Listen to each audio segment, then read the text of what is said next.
Good evening, members and the esteemed speakers for the day, Sri Dr. Venkatesh sir and Cotha Srinivas sir, and also my council colleague Chengal Reddy Garu. And good evening, all the members. It is yet another day of learning from SIRC. We have been considering the topics for discussion on various areas. For example, with the small and medium practitioners becoming more and more tech savvy and more compliance oriented, and the automation may take over the traditional practices. But then, amongst the traditional practices, the TDS is one thing. It is a very tedious job for non-CAs. It's only CAs who can take the tedious topics like TDS into their strides, and hence we have today this topic, even though it is part of the routine or traditional practice area, because non-compliance has heavy consequences, very serious consequences, both in terms of penalty and interest, and also lead to many complications, even in some cases to the level of prosecution also.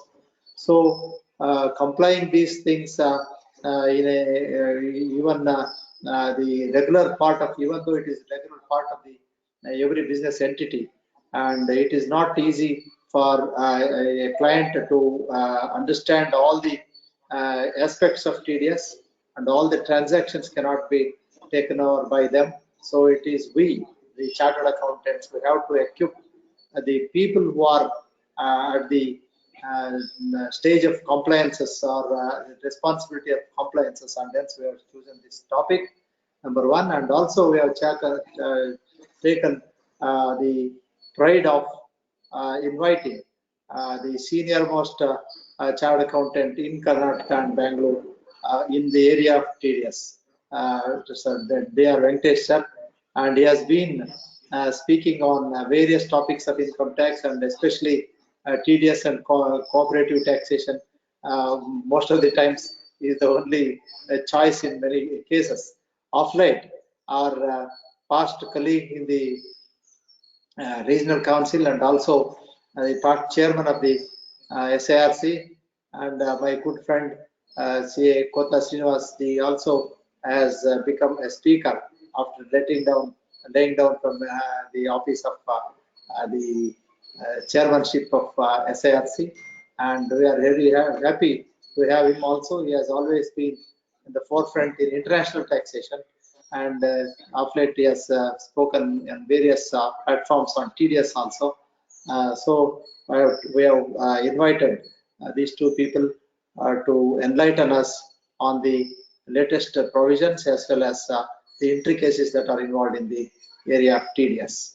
So technology becoming more and more vibrant, and the website of income tax becoming more and more complicated day by day to handle it. I think you are the best persons to choose give the guidance to the members on the complications that are involved, both in compliance and also uploading the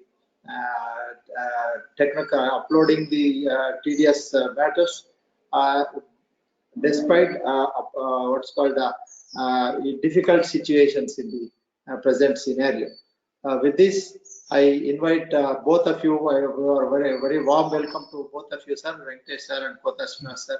And also, I very warmly welcome all the delegates who have been participating here, and they have been consistently supporting us in the area of what's called giving strength in good numbers for encouragement to the SIRC to conduct more and more such programs. With these opening remarks, I wish you all a very happy learning for the day, and I request Chengal Reddy to introduce both the speakers for the day. Over to you, Chengal Reddy sir.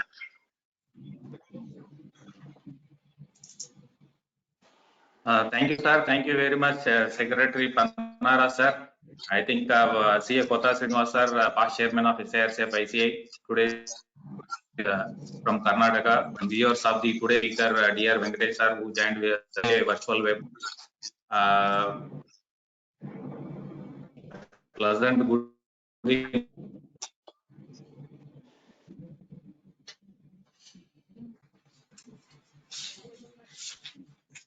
to each one of you. Am I audible? Yes, go ahead. Yeah, it's my privilege to introduce today's speaker, CA Cotha Srinivas sir, past chairman of SIRC ICAI. Cotha is a BCom graduate from Bengaluru University and fellow member of the Institute of Chartered Accountants of India and also a member of the Institute of Cost and Works Accountants of India. He is a partner of SSB and Associate Chartered Accountant Bank. He has served the Institute for 2 decades.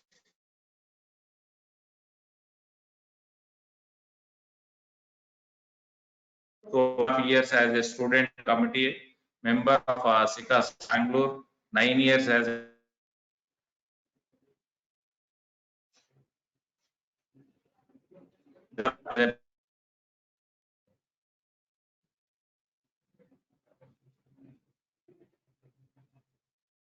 managing committee member, 9 years as a regional council member of SIRC of ICAI.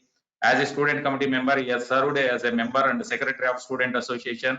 During his tenure at Bangalore Exhibitions, he was the chairman of Chartered Distributing and students has been a member. He has said during the year he has brought in many, which include conducting ARRCs, annual regional residential courses on international taxation, and is successful in conducting 5 ARRCs to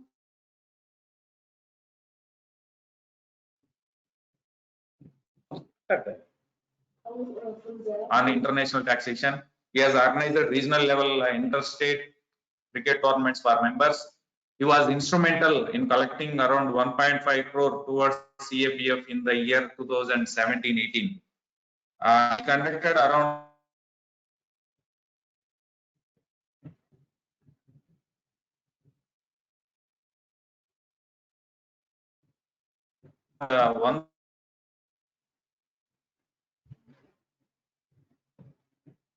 1,000 hours of CPE program at SIRC.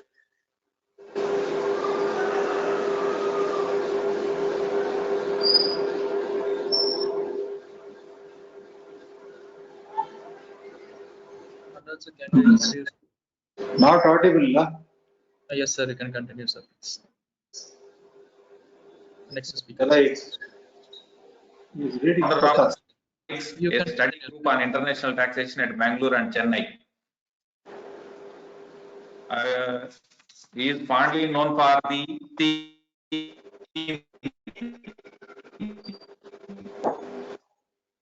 independently.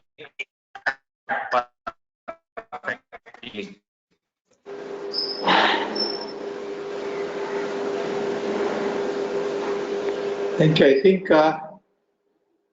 Chengal Reddy Garu, you are not audible. Present today speaker. Sir, CAS Cotha Srinivas sir, and my privilege to introduce another speaker.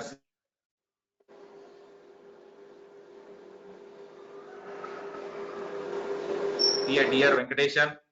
Dear Venkatesh, born in an agriculture family of Bamnahalli village, Chitradurga, Karnataka state. He is a commerce graduate from Mysore University and law graduate from University. He is articleship in MSSV and Co-Chartered Accountants, Bengaluru. He is practicing a chartered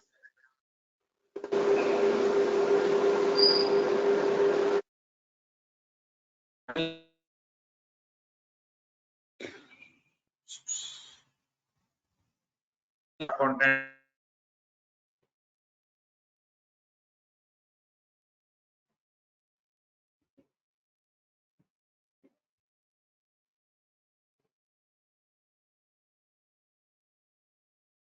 from the year 1986.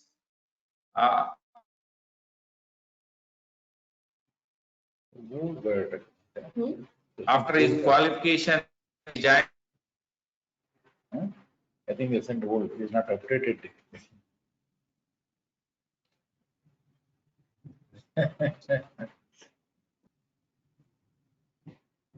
Sir. It is Start. a part of MSS and accountant firm in Bangalore. MSSC and Cotha accountant was formed in the year 1980. Accountant in the and has made a remarkable progress in the field of. He was the branch SV of the branch directors of Canara. He also made remarkable taxation in tax Karnataka state case organizing the seminar. He was the vice person for programs of CAA All India. He has addressed. He is the reserve accountants of India. He has given more to cooperative society. Recently, Rotary. With this, dear Venkatesh, the August audience, sir, the screen is yours. You can start the presentation, sir. Thank you very much, sir. Thank you. Thank you.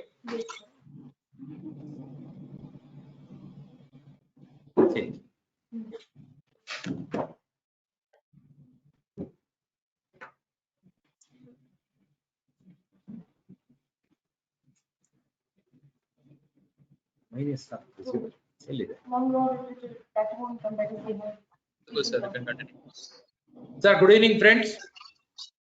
Good evening.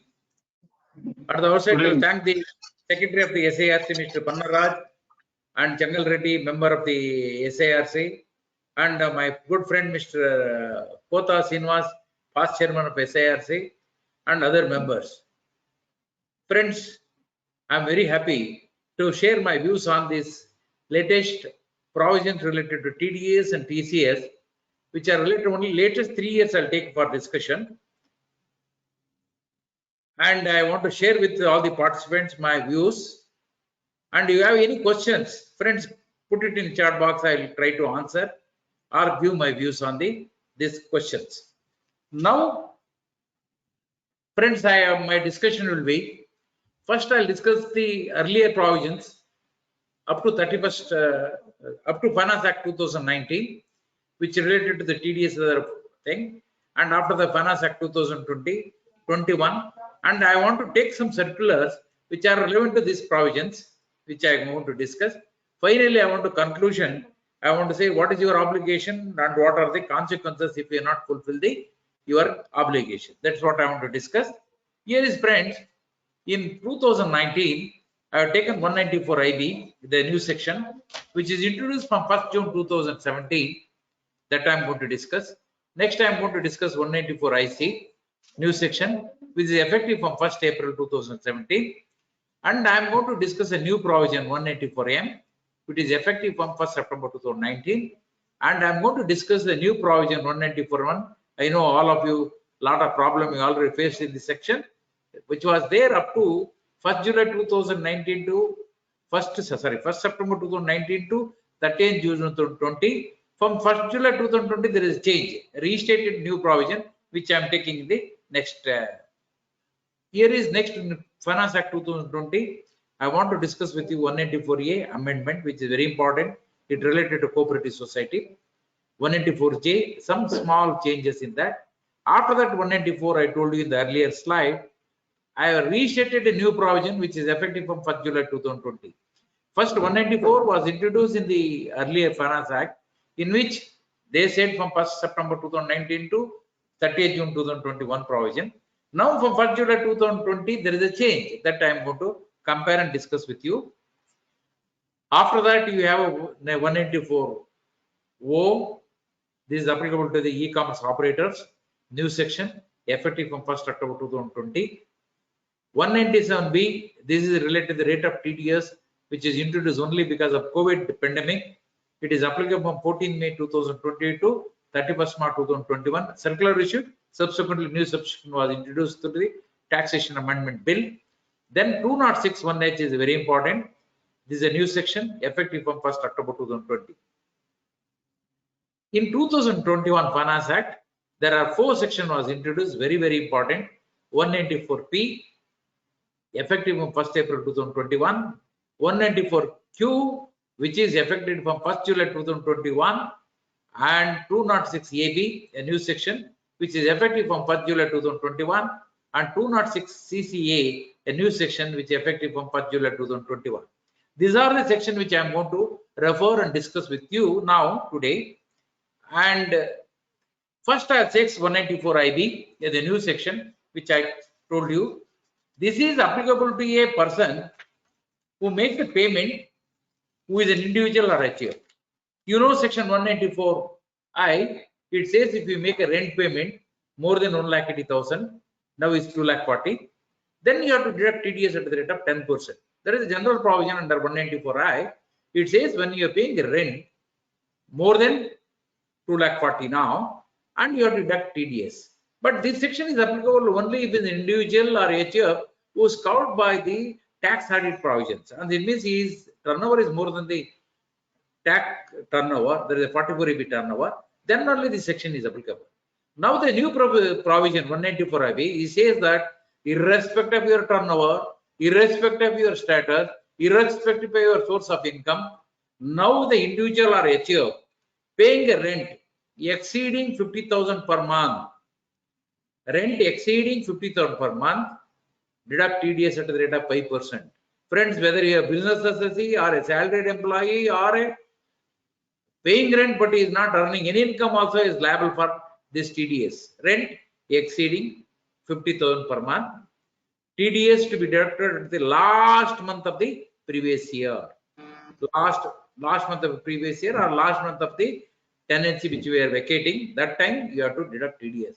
Not like any other provisions, you have to deduct TDS at the time of payment or credit, whichever is earlier, and remit to the government next month 7th. But here is a little change, special section 194 IB, you have to deduct TDS only at the last month of the previous year, only or last month of the tenancy vacancy, tenancy termination of tenancy, you have to deduct 5%. 203 section, you know 203 is applicable to regarding obtaining TAN, all these things. In this case, you are individual, if you want to deduct TDS under this provision, you are not necessary to obtain TAN number, you can remit the taxes without a TAN number. This is a special provision. This is applicable, I told you at the beginning, it is applicable to any person, any individual or HF, whether you have a salary income or a non-income, non-taxable income also is liable for. Once you pay rent more than 50,000 per month, you have to deduct tax source. Rent is for residence or a commercial, then also you have to deduct tax source. Then 194 IC, friends, this is a new provision. This says very clearly, effective from 1st April 2017. As you know earlier, and also you know earlier, whenever you enter in a joint development agreement, usually joint development agreement, there will be a various type of compensation you receive from the developer. Usually one-time compensation, refundable, non-refundable, and you get the, after construction is over, you get a specific area of the construction as your consideration for the handing over the land. This is the agreement. Whenever you pay compensation at the time of entering into a JDU, joint development agreement, you get a consideration which is not refundable at all. You suppose take for example one agreement you are executing sometime in 2021 now, and you are getting some specified area after construction, plus at the time of executing a JDU, you are getting some 100 lakhs non-refundable deposit. Earlier non-refundable deposit was not at all subject to TDS under any provisions. We are very clear, it is not protracted on 194C or any other provision. Therefore, it is exempt from or it is outside the TDS provisions. But after the 1/4/2017, any JDU agreement executed after this date, if you are receiving any consideration which is not refundable to the developer later, that will be, you have to deduct TDS under 194 IC at the rate of 10%. At the rate of 10%. This is a new provision at the rate of 10%. It is applicable to all the agreement which are covered as a specified agreement under section 45 subclause 5A.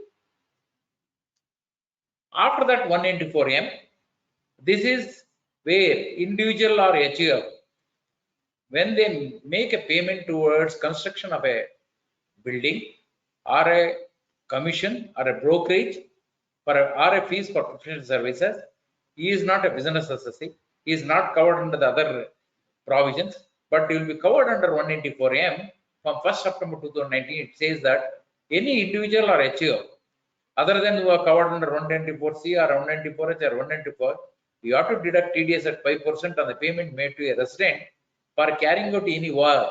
It means construction of your building and or any labor work you are given or any commission you are paid or you are paid any professional charges, then you have to deduct TDS at the rate of 5%. But only thing is threshold limit only if we exceed 50 lakhs for each deductive wise, then you have to deduct 5%. It means payment to one person exceeds 50 lakhs in a year, then only you have to deduct TDS at the rate of 5%. Otherwise, no TDS. It means if you are constructing a building, you are for residence purpose or for your office purpose, and you are making a payment to a contractor, if the payment to a contractor in each year is more than 50 lakhs, then this 194M is attracted, you have to deduct TDS to the rate of 5%. If it is not attracted, other 194C or 194H, then this section is 194M is applicable, rate of TDS is 5%. Then if it is payment to this person is less than 50 lakhs in each financial year, then no TDS at all. This is what threshold limit in this case is 50 lakhs. In case of 194C is 30,000 or 1 lakh. Therefore, you should very clear which section is applicable. Then you see what is the threshold limit and take the call whether is liable for TDS or not. In this case, individual RHO who is not subject to TDS under 194C, 194H, 194J, then 194M is applicable, effective from 1st September 2019. And the payment in a year financial year exceeds 50 lakhs to each deductee, then you have to deduct TDS at the rate of 5%. This also, friends, threshold limit of 50 lakhs is applicable to each payment of expenses covered under 194C, 194H or 194J.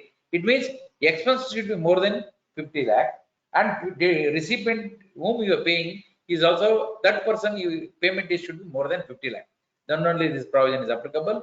Kindly note, is applicable only to individual HF, whether it is a salaried person, non-business assistant only, it is covered under this 194M. Because earlier sections are already covered. If it is not covered, then you have to come to 194M. Friends, now I will come to the very important section 194M. This 194M is a new provision introduced in the Finance Act 2019, effective from 1st September 2019. It said that because when they introduced section was, this is a section, it says that whenever a bank, nationalized bank or a scheduled bank or a cooperative bank or a post office, when they give a cash to the account holders and amount is more than 1 crore, deduct TDS under this 194N 2%. Deduct TDS at the rate of 2% on the payment made. It means you have to make a payment more than 1 crore in a financial year, and in excess of 1 crore, deduct TDS at risk. Take for example, you are making a payment 50 lakhs, no TDS. When your next payment, you are making a payment of 60 lakhs. So 150 plus 60, total 110. For 10 lakhs, you have to deduct TDS to the rate of 2%. Who has to deduct? Bank, whether scheduled or nationalized bank, or a cooperative bank, or a post office. Only 3 entities are covered. Here is bank, whether it is a scheduled, nationalized, or any bank, or a cooperative bank. All cooperative banks are covered, and post office. When these 3 entities are paying the amount to the deposit holders, then account holders, then when they make the payment more than 1 crore in cash, hard cash is more than 1 crore, then you have to deduct TDS at the rate of 2%. This is TDS is applicable only in excess of rupees 1 crore. This section was introduced on 1st September 2019. There is a lot of doubts at the time when I introduced section. This 1 crore we have to apply from the 1st September 2019, whenever withdrawal of that date, or already withdrawn earlier period from 1st April 2019 to 31st August 2019, you have withdrawn. Whether to be counted for the purpose of this 1 crore, there will be circular clarified very clearly. For purpose of threshold limit of 1 crore, please include whatever the withdrawals made in the earlier occasion, total, up to 31st August 2019. Take for example, he has drawn 90 lakhs. What are the amount you draw subsequently? Suppose you draw another 20 lakhs, 90 plus 20, 110, 10 lakhs will be subject to TDS under this provision. This is what. And whatever the withdrawal up to 31st August 2019, maybe you have withdrawn 10 crores, no TDS under this, because this section was not in the picture. It is coming to play only from 1st September 2019. And also they clarified very clearly, some of these sections are not applicable for ATM operators, or whenever a bank is drawing from another bank, or a cooperative bank or a post office drawing from another bank, these provisions are not applicable. Because you are drawing from another bank, you are it is not be subject to TDS under this 194N. And also they said very clearly, withdrawal from prior to 1st September, any amount withdrawn will not be TDS under 194N. But the purpose of threshold limit of 1 crore, you have to include it and calculate accordingly threshold limit after 1st September 2019. And also one more clarification issued by the board, which I have not mentioned here, is they said that any APMC agent, any agent working in a APMC yard and obtaining APMC license, obtained a Agriculture Produce Marketing Board committee license for doing a business in the APMC yard, these people are exempt from 194N. Any amount withdrawn by the APMC agent will not be TDS under this provision, because they specifically covered by the board circular saying that APMC agents are exempt from this TDS provision under 194N. That will continue.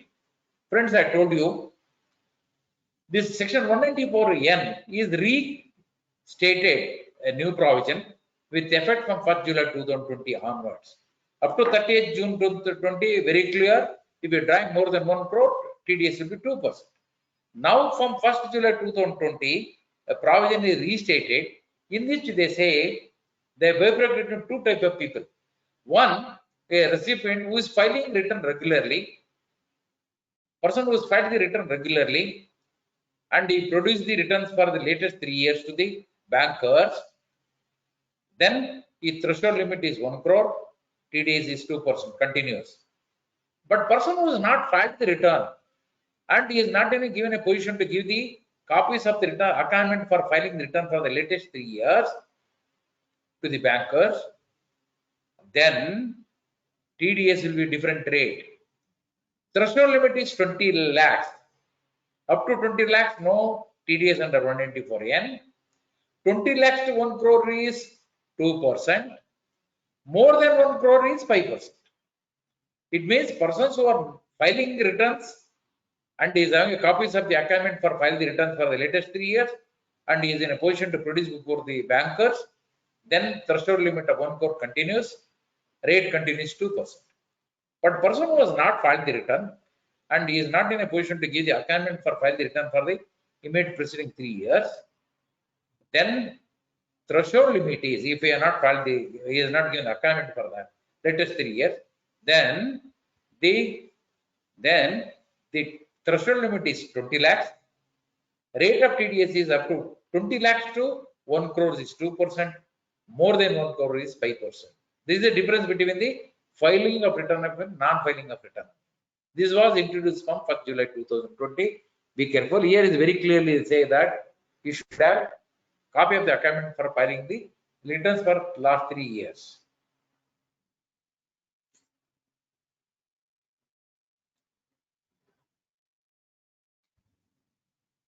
Here is the now question to the bankers. They have to collect from the specified persons, should collect the details of the return filed for the latest 3 years, for which the due date under 139 is over. Yes, you have to collect from the specified person, saying the specified person is person who has not filed the return, or if you file the return, he is not a specified person. Therefore, you have to collect from all the account holders. Now, the duty of the bankers is collect the details of the return filed by all the account holders who come for the withdrawal of the cash. You have to ask whether you have filed the return for the latest 3 years. Give me assignment for filing the return of income. If you have given it, then threshold limit is 1 crore, TDS rate is 2%. But if he is not in a position to provide it for any reason, then threshold limit is 20 lakh, 20 to 1 crore is 2%, more than 1 crore is 5%. Now the duty of the banker to collect from the latest return filed account for all the account holders. All the account holders have to collect it and keep it in the file. When anybody comes for withdrawal, you have to see what is the threshold limit applicable to him. Banker has to see what is the threshold limit. He has filed the return, he has given the proof of filed the return for the latest 3 years, then threshold limit is 1 crore and more than 1 crore, 2%. But if he is not given any details, if you give only 1 year, not for latest 3 years he has to give, then he has given it, then he is coming under the normal 1 crore threshold limit and 2%. If he is not given, then threshold limit is 20 lakhs, 22 1 crore is 2%, more than 1 crore is 5%. Therefore, banker has to exercise this option or a mandatory requirement that whether he has filed the return or not. You have to answer. You have to note down in accounting ledger, in accounts ledger, that this whether is fulfill the conditions specified under 194N to give him 1 crore as a threshold limit. Or if he has not fulfilled, then 20 lakhs is the limit. Therefore, this is the duty of the banker. Before allowing a withdrawal, then you have to see that which rate you have to deduct, what is the threshold limit. Now next question is, this is a very lot of work to the bankers. Now you have to collect for each account wise, you collect all the details, verify all the details, then allow them. So now the question is, suppose you give a check for 2 crores. You have filed the return, everything is fine, no problem. You are allowed to deduct TDS at 2%. See, now you have given a 2 crores check. You have to deduct 2% out of this 2 crores. You have to deduct, that is the law. Then suppose you have to 2 crores, you deduct 2%. The net amount 98% you have to pay to the person who brings the check. And he'll say, he will object, sir, I have given a check for 2 crores, give me amount for 2 crores. Whatever the TDS is a debit to my account, not to reduce from my withdrawal. This is another problem to the bankers. This is another problem to the bankers, how they have to face this. Next is, friends, this threshold limit of 1 crore or 20 lakhs applicable to bank wise, not branch wise. Therefore, if you go to a Canara Bank, then if you have 2-3 bank accounts in a Canara Bank, the bank manager has to see whether you withdrawn any time in the earlier occasions in that during the previous year in the bank accounts. Total all this together and see that whether you are coming under which category. You are non-filer, then 20 lakhs. If it is a filer, then 1 crore. It means now the threshold limit of 1 crore or 20 lakh to be decided bank wise, not branch wise. And next is all accounts together, another thing. You may be having OD account, you may be having current account, you may be having SB account. All together is 1 crore. All together is 20 lakhs. It means you have to decide all these things before allowing this person to withdraw the cash from your bank. This is the additional responsibility of the banker to examine this issue before allowing him to withdraw and debit what are the TDs applicable to the account or you recover from the withdrawal check. Next is 194A. This is amendment to section 194A. What is this? A very interesting provision, friends. You know, the 194A is applicable for the any interest other than interest on securities. Whenever you pay interest, you are supposed to deduct under this section 184A or 10% TDS. Correct, fine. But there is an exemptions given under subclause 3. It says 184A subclause 3 says some of the people are exempt from non-deduction of taxes. Take for example, a cooperative society paying interest to another cooperative society, no TDS. Cooperative society paying to members, no TDS. This is the provision is there from 1967 is continuing. In 1st June 2015, there is an amendment. 1st June 2015, there is an amendment in which they said that cooperative bank is a cooperative society, no problem. But cooperative bank has to deduct tax at source from 1st June 2015 if they pay interest to members. We have taken a lot of stand in Karnataka that when a cooperative bank paying interest to members, not to deduct tax at source because 194A gives exemption, subclass 5. But that was deleted from 1st June 2015. That was continuing another for 5 years. And now in 2020, the finance minister thought lot of cooperative societies, which are big cooperative societies, which are paying interest to members, but they're not deducting tax at source. Why I should give exemption to this big cooperative society? What they have done is now they introduced a new provision from effective from 1st April 2020, in which they said that this exemption given under subclass 5 of 194 subclass 3 is not applicable to a cooperative society whose turnover is more than 50 crores. It means the cooperative society whose gross asset or its turnover exceeds 50 crores, then 50 crores immediately preceding previous year, then they have to deduct TDS in the current. Take for example, for the year ending 31st March 2020, turnover of any cooperative society, whether a credit cooperative society or any cooperative society, turnover of the or a gross asset of the cooperative society exceeds 50 crores, they have to deduct interest paid to members at the rate of 10%. There is no exemption at all. This is applicable only to a big cooperative society whose turnover is more than 50 crores immediately preceding previous year. Each year you have to see what is the turnover for the year ending 31st March immediately preceding previous year. For first start is 31st March 2020, more than 50 crore. Financial year 2021 is covered. Next, when 1st April 2021 to 31st March 2020, you see what is the turnover of this cooperative. For any reason is reduced, then it is not applicable. And if it is continued to more than 50 crores, then you have to deduct. It means that as an auditor, as a tax consultant, friends, when you are advising the TDS on tax matters to the cooperative society, be careful. You ask them very clearly what is the turnover for the immediate preceding previous year, for which you are asking opinion now. You have to ask what is the turnover. If the turnover is more than 50 crores, then you have to tell very clearly the exemption is not available. You have to deduct TDS with a rate of 10%, and the amount payment to an individual is senior citizen, exceeds 50,000, and others is more than 40,000. This is what the exemption given under this section. It means if the interest payment is more than 40,000, then TDS is applicable, and if the senior citizen is more than 50,000. This is the new provision introduced. Friends, careful. It is a otherwise we are then honest, very clear. Cooperative society not necessary to deduct tax source. Member deposit or any other cooperative society is exempted. Friends, kindly note, now the cooperative society paying interest to members, TDS, they have to deduct, but cooperative society paying to cooperative society paying to cooperative society, no TDS, the exemption continues. There is there in the Finance Act 2015 memorandum para 4.2, it is very clearly says that when a cooperative society paying to another cooperative society, no TDS, the exemption continues. This what is amendment is only in respect of interest paid to members only. 194J, the small amendment, it is not much, small amendment. Now they divide into two parts, technical fee and professional fee. Technical fee from 1st April 2020, TDS at the rate of 2%.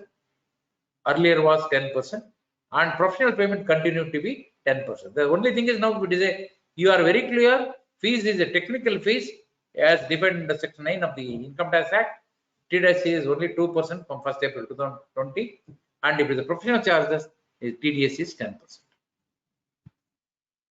194A-O, that is a payment to a e-commerce operators.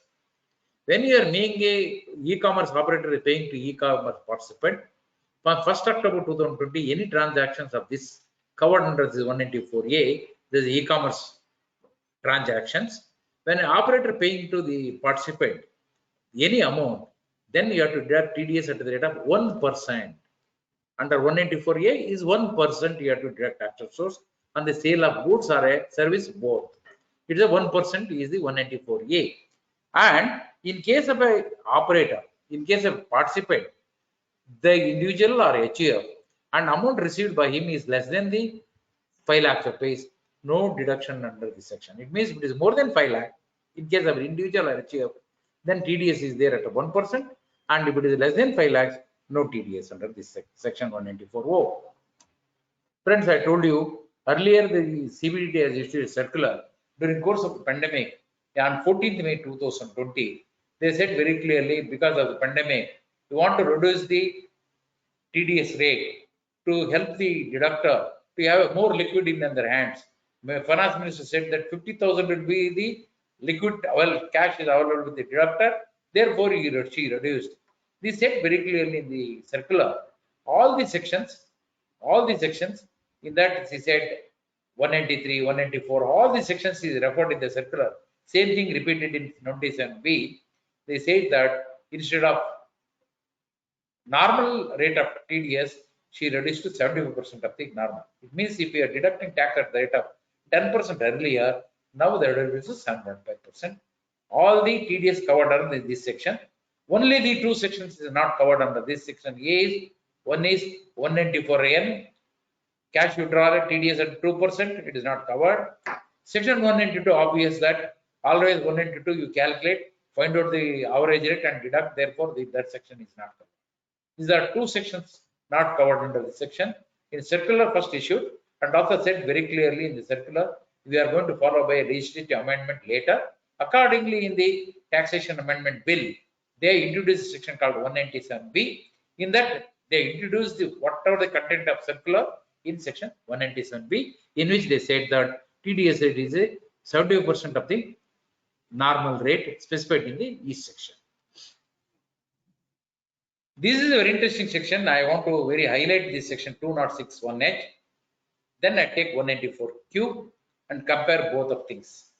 Here is this section was introduced from Finance Act 2020, effective from 1st October 2020. He said that whenever the seller collects the amount from the buyer,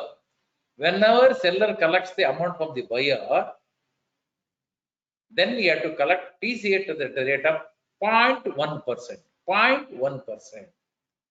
It is applicable from 1st October 2020. Whatever the amount you collect from the buyer after 1st October 2020, collection should be after 1st October 2020, and the collection should be more than 50 lakhs. Then you have to collect TCS at the rate of 0.1%. You have some problems. What is this 50 lakhs? How to determine? 50 lakhs is because the section is started from 1st October 2020. Whatever you collected from that buyer, particular buyer, from whatever from 1st April 2020 to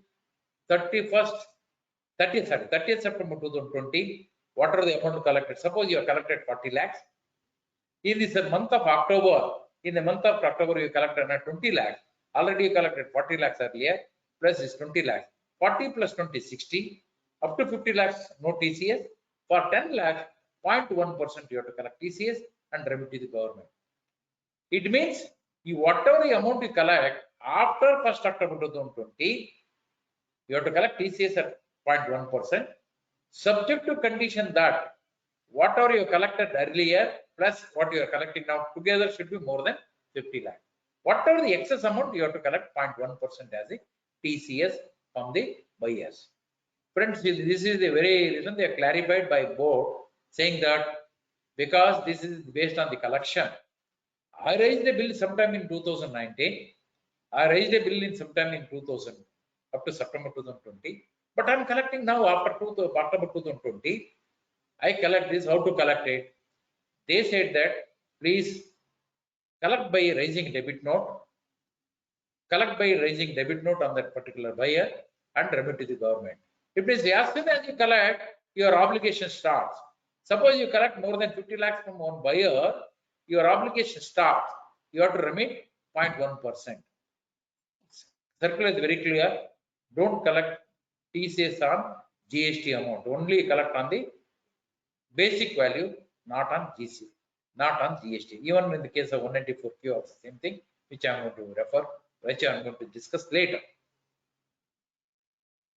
Which some of the things are excluded from 206(1)H, that is, goods is already covered under 1F, 1G of 206C, it is not covered. Transaction covered by TDS provisions will not be covered under TCS. The export sales, no TCS. Or a buyer is a central government or a state government or a central government or embassy, then also these TCS provisions are not. Here is questions now is I am raising some issues on 206(1)H, whether seller should collect tax on the receipt from the 1st April 2020, 30th September 2020, very clear. This section is applicable from 1st October 2020. Whatever you collect, any amount you collect up to 30th September 2020, no TCS under 206(1)(h). Only the purpose of calculation of threshold limit of 50 lakh you have to include. You have to include for the purpose of calculation of threshold limit of 50 lakh. Basic of 50 lakhs mean tax will be collected only in excess of 50 lakhs. Yes, I clarified very clearly. Up to 50 lakhs is a basic limit. Exclude every year. If in excess of 50 lakhs, then if by each buyer wise separate you have to do it. Not all buyer together. Please kindly note, it is each buyer was more than 50 lakhs, then only TCS is attracted. Whether threshold limit of collection of 50 lakhs is reckoned from 1st April 2020 or from 1st October 2020, very clear. It is reckoned from 1st April 2020. Whatever the collection up to 1st April 2020, 30th September, only for the clarification of threshold limit of 50 lakhs, you keep it that figures. But purpose of collection is only what you collected after 1st October 2020. The question is whether this section is applicable for the where sales is done in the earlier period, earlier to 1st October 2020, but amount received after 1st October 2020. Yes. Whether you effected sales anytime, but when you collected is very important. Here is 206(1)(h) is triggers as soon as you receive the amount from the buyer. And if the amount is more than 50 lakhs, considering the earlier collection, then you have to collect TCS from the government and remit to the government. Now I come to the latest act, friends, 2021. Friends, I am having another half an hour to share. I'll try to complete it. If it is not completed, my friend Cotha Srinivas will take over. Here is 194P. Friends, this is a new provision introduced. It says that, I'll brief everything together. It says that 194B says that it is applicable to a specified senior citizen. It means senior citizen means who is 75 years age plus age. Senior citizen means who has completed 75 years of age. Then the banker where he is having a pension account, effective from 1st April 2021. Now the banker additional responsibility is any pensioner, a senior citizen 75 plus. He comes and banker says that, sir, I want to opt under 194P. I am having a pension account in your account. I don't have any other account. I am having only one account in your bank. Kindly compute the tax liability under 194P. Deduct accordingly. I will not file the return at all. If you say so, then the duty of the banker, that is the duty of the banker who is maintaining this pension account, he has to say yes. It is a statutory obligation on part of the banker. As soon as they receive a request from this specified senior citizen, then you have to compute what is the tax liability of this senior citizen, considering his pension income plus whatever he is getting interest. Whatever he gets interest from is this bank account. Only if he is having only one bank account in a particular bank, then only he can opt under this. If he is having a different bank account in different banks, he is not permitted, he is not eligible under this 194P. This is a new obligation for the bankers who maintains a pension account, and any pensioner and who is a specified senior citizen having more than 75 years of age, and he says that I am opting under 194P, then the duty of the banker to compute the tax liability of this person, deduct tax accordingly, and he will not file the return at all. This is an additional responsibility of a banker to compute the tax liability and deduct the tax accordingly. When you have to compute in the beginning of the year. You have to compute in the beginning of the year estimated pension is going to get and what are the other income he is getting, but he is having all the details in his bank account only. Collect all the information and deduct TDS under 194P, not under 194A, not under 192.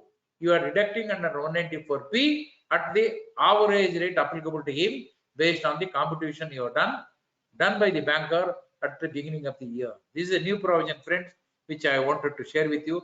Specified senior citizen means who is the age of 75 years or more anytime during the previous only senior citizens are eligible, and who is having income in the nature of pension or no other income except the income in the nature of interest received or receivable from the account maintained by such individual in the same specified bank in which he is receiving the pension income, and is at to furnish a declaration, and they are going to prescribe the declaration format in which you have to give the declaration saying that opting under 194P, then duty of the banker to deduct TDS under 194P, not under 194A. Earlier, if he is a senior citizen maintaining an FD account, you should deduct TDS at the rate of 10% if the amount exceeds 40,000 rupees.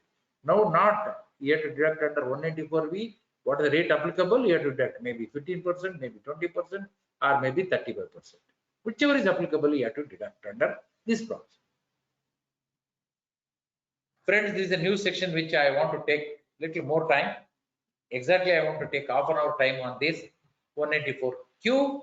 This is a provision introduced to the Finance Act 2021, effective from 1st July 2021.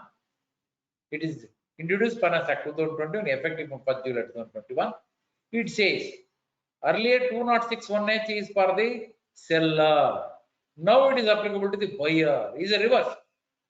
Buyer has to deduct TDS at the rate of 0.1%. Rate remains the same, and value of goods exceeds 50 lakhs. Amounts of the threshold limit of 50 lakh, then it is applicable. Definition of buyer, there is seller in the 206(1). Seller is whose turnover is more than 10 crores. Here is the definition of buyer is whose turnover is more than 10 crores. Same definition, more than 10 crores in a immediate financial year. It means for application in the finance year 2021, you have to ask the buyer what is the turnover for the year ending 31st March 2021. Is gross asset turnover. Then he says if it is less than 10 crores, very clear, very nicely you can say 194Q is not applicable. And if it is more than 10 crores, then this section is applicable. Then here is then very clear, for the purpose of determining the 10 crores limit of this turnover, kindly include only the basic value. Don't include GST also. Turnover, the purpose of this provision is include cost of goods sold plus GST amount also, for only purpose of turnover determination of 10 crores. For the TDS purpose, exclude GST. For the purpose of TDS under this provision, exclude GST. And in case of a seller, do not provide a PAN number. It is very clear, if you are not provide a PAN number, it do not succeed. There is no question of any PAN number not provided higher rate. Now in this case, now from 1st July 2021, if the seller is not provided a PAN number, TDS should be 5%. Otherwise, under 206AA, you know, if the PAN number is not provided by the deductee, usually 20% is the rate, irrespective of the other rate prescribed under the section.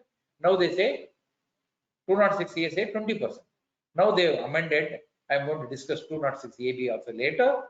But here is, if you are not, seller has not provided a PAN number, TDS rate is 5% instead of 0.1%. And the transaction TCS is required under 206H as well as TDS under this section. You have a transaction which is covers TCS and also TDS.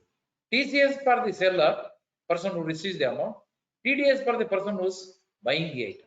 Therefore, both sections are applicable for a same transaction.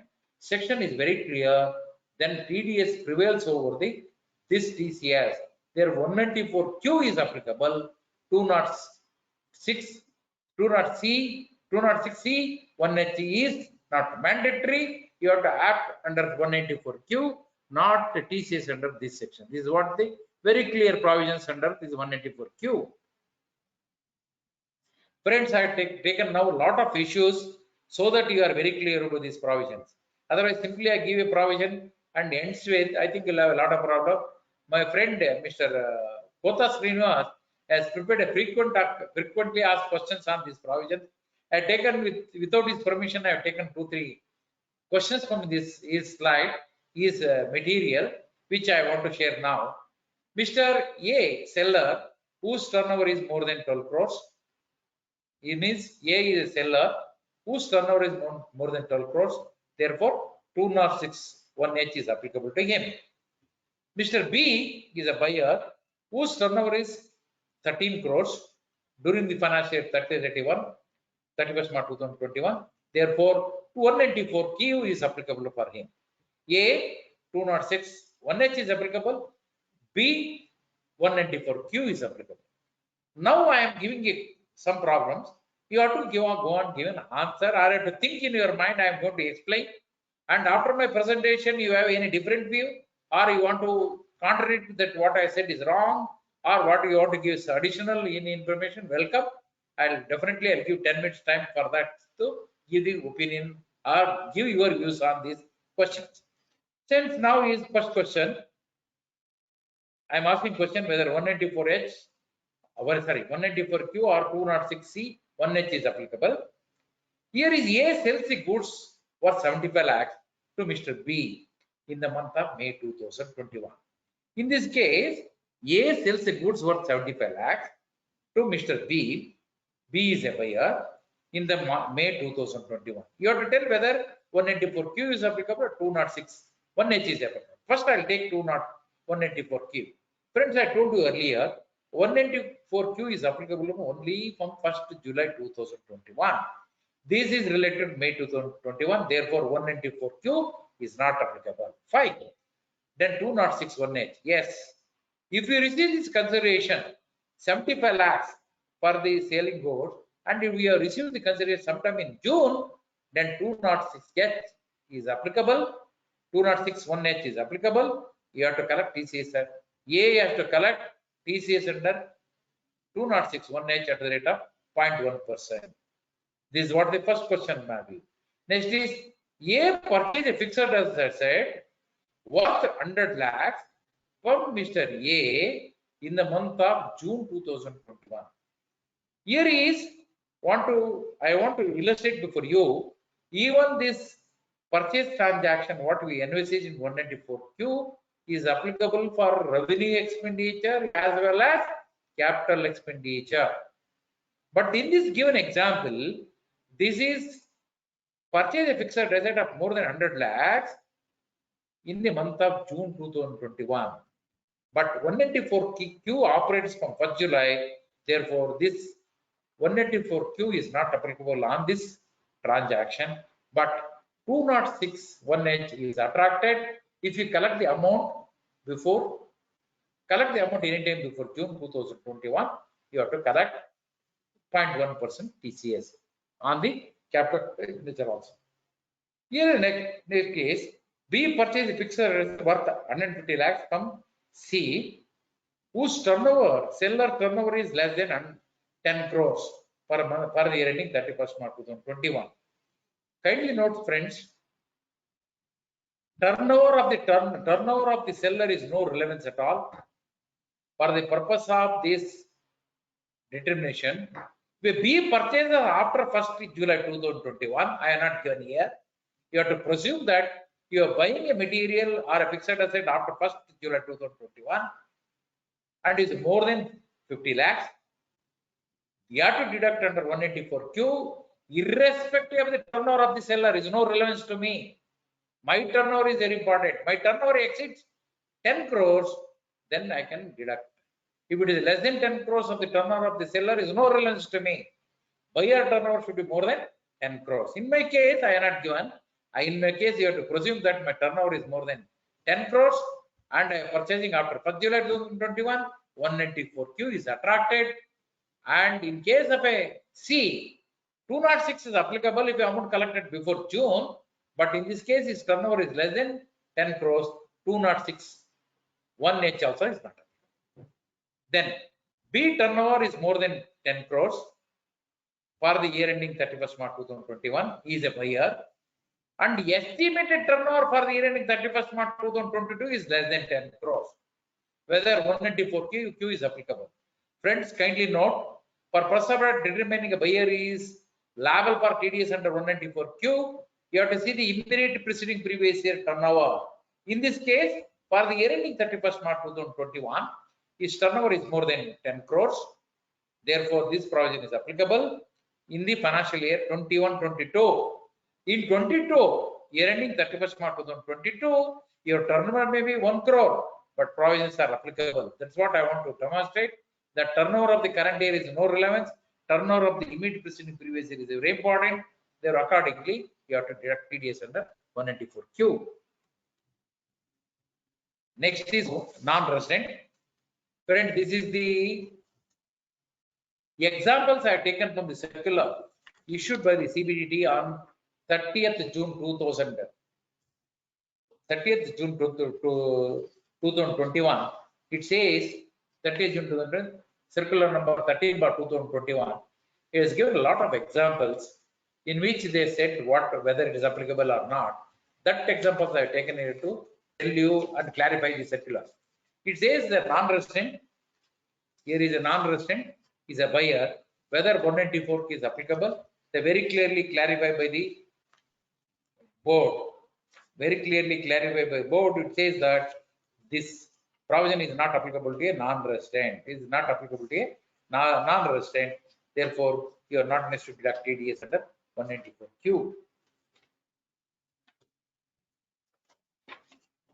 You can refer para 4.4.1 of the circular. It says very clearly the buyer is a non-resident. This section is not applicable. Next question is they ask is whether tax is required to be deducted when a seller is a person whose income is exempted. They clarified very clearly, which I have not fully subscribed. I would say that it is. I am not agreeing with that. But CBT circular, which is always binding on our is giving the guidance to us. We say that whenever the income is exempted in the hands of the seller, when the income is exempt from the seller, whether fully exempted, then 194Q is not applicable.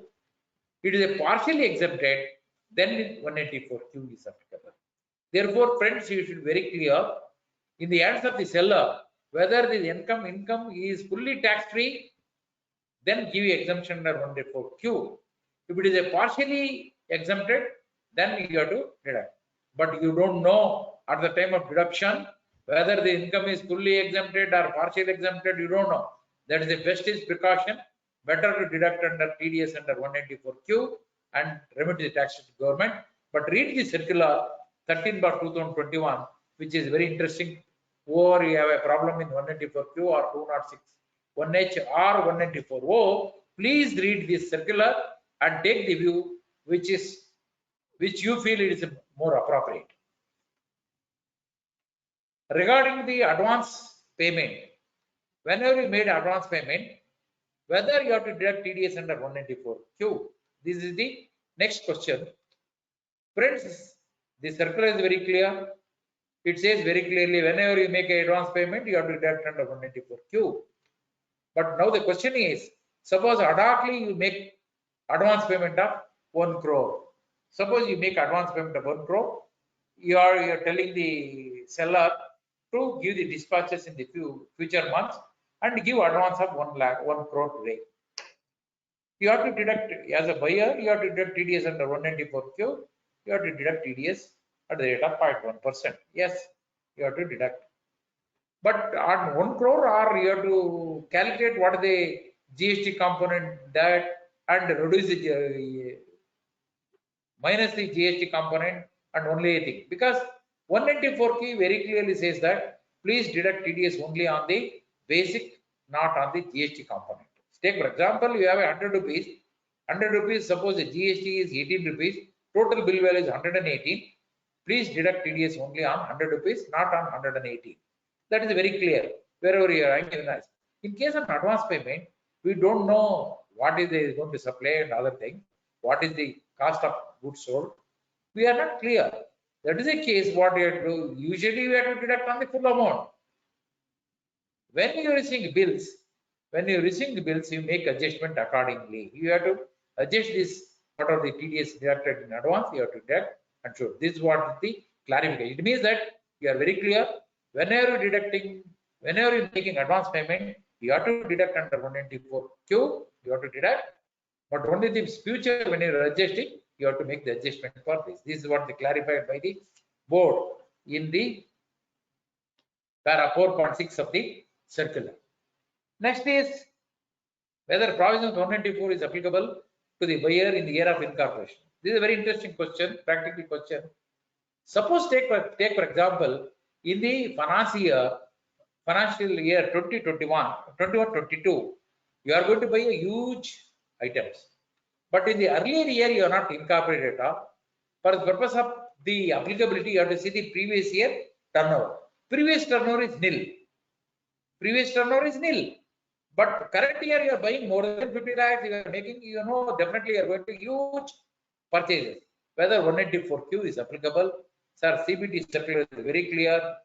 Very clear. They said that because you are not fulfilling the conditions specified in the 194Q, that immediate preceding previous year turnover is not exceeding 10 crores. Therefore, you are not required to deduct TDS based on the current year turnover or current year purchases.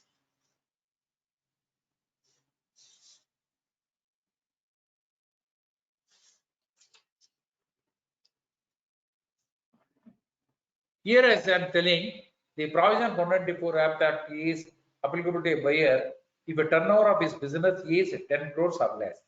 Sir, turnover for the immediate preceding previous year, 10 crores or less, I told you very clearly, TDS 194Q is not applicable. But not the turnover of the current year. Not the turnover of the current year. That I want to tell you here. And sales are a gross sale. Turnover of business carried on by the person must exceed 10 crores, and turnover or grosses from a non-business activity should not be counted for this purpose. Take for example, in the earlier year, turnover of an SSE is less than 10 crores, and he is having a capital gain of some 15 crores. Should not be considered at all. You have to consider only turnover as an accountant what you envisage, which is the turnover as per section 44AB, or a turnover as computed for the purpose of computing income under the business and profession. Then it is. This question will answer so many trusts which are doing business as well as the other trust activity. Earlier when I addressed Coimbatore branch of SIRC, we had a lot of problem on non-business activity receipts, what you have to do. Now CBT is clarified very clearly. I addressed this meeting sometime in second week of June, therefore I didn't have an opportunity to have the circular. Now it's very clear. Now non-business activity receipts or turnover should be ignored. Only business turnover should be exceed 10 crores for the immediate preceding previous year. Then 194Q is applicable. The last question which I want to take to here is very interesting. When you have a transaction for which 194O is applicable as well as 206(1)H is applicable, they said very clearly 194O is applicable. You have to deduct TDS at the rate of 5%, not 206H 1%. They clarified in respect of 194Q and 206(1)H. 206(1)H and 1, they said very clearly, whenever the transaction 206CH applicable to seller and the buyer 194Q is applicable, very clearly 194Q is prevails over the 206(1)H, and you have to deduct TDS under 194Q only. But some extraordinary circumstances they clarified in circular number 13/2021 in para 4.9.3, para 4.9.5 subclass 5, they clarified. Please read that. It says that they say that some few occasions the seller is already deducted collection at source under 206(1)H, then 194Q is not applicable. In my opinion, this type of transaction arises. I told you, when you made the payment, advance collection. Take for example, in the month of June 2021, you have paid advance of 1 crore. The seller has to collect TCS under 206(1)H on this 1 crore 0.1%. Correct? Law stands on that day 206(1)H is applicable. You have to collect. If he is collected and subsequently buyer is buying the material from this out of these advances, then 194Q is not applicable. 194Q is not applicable. This is what clarifies the board. For your purpose, I am going to read that clarification, which is very clearly mentioned here that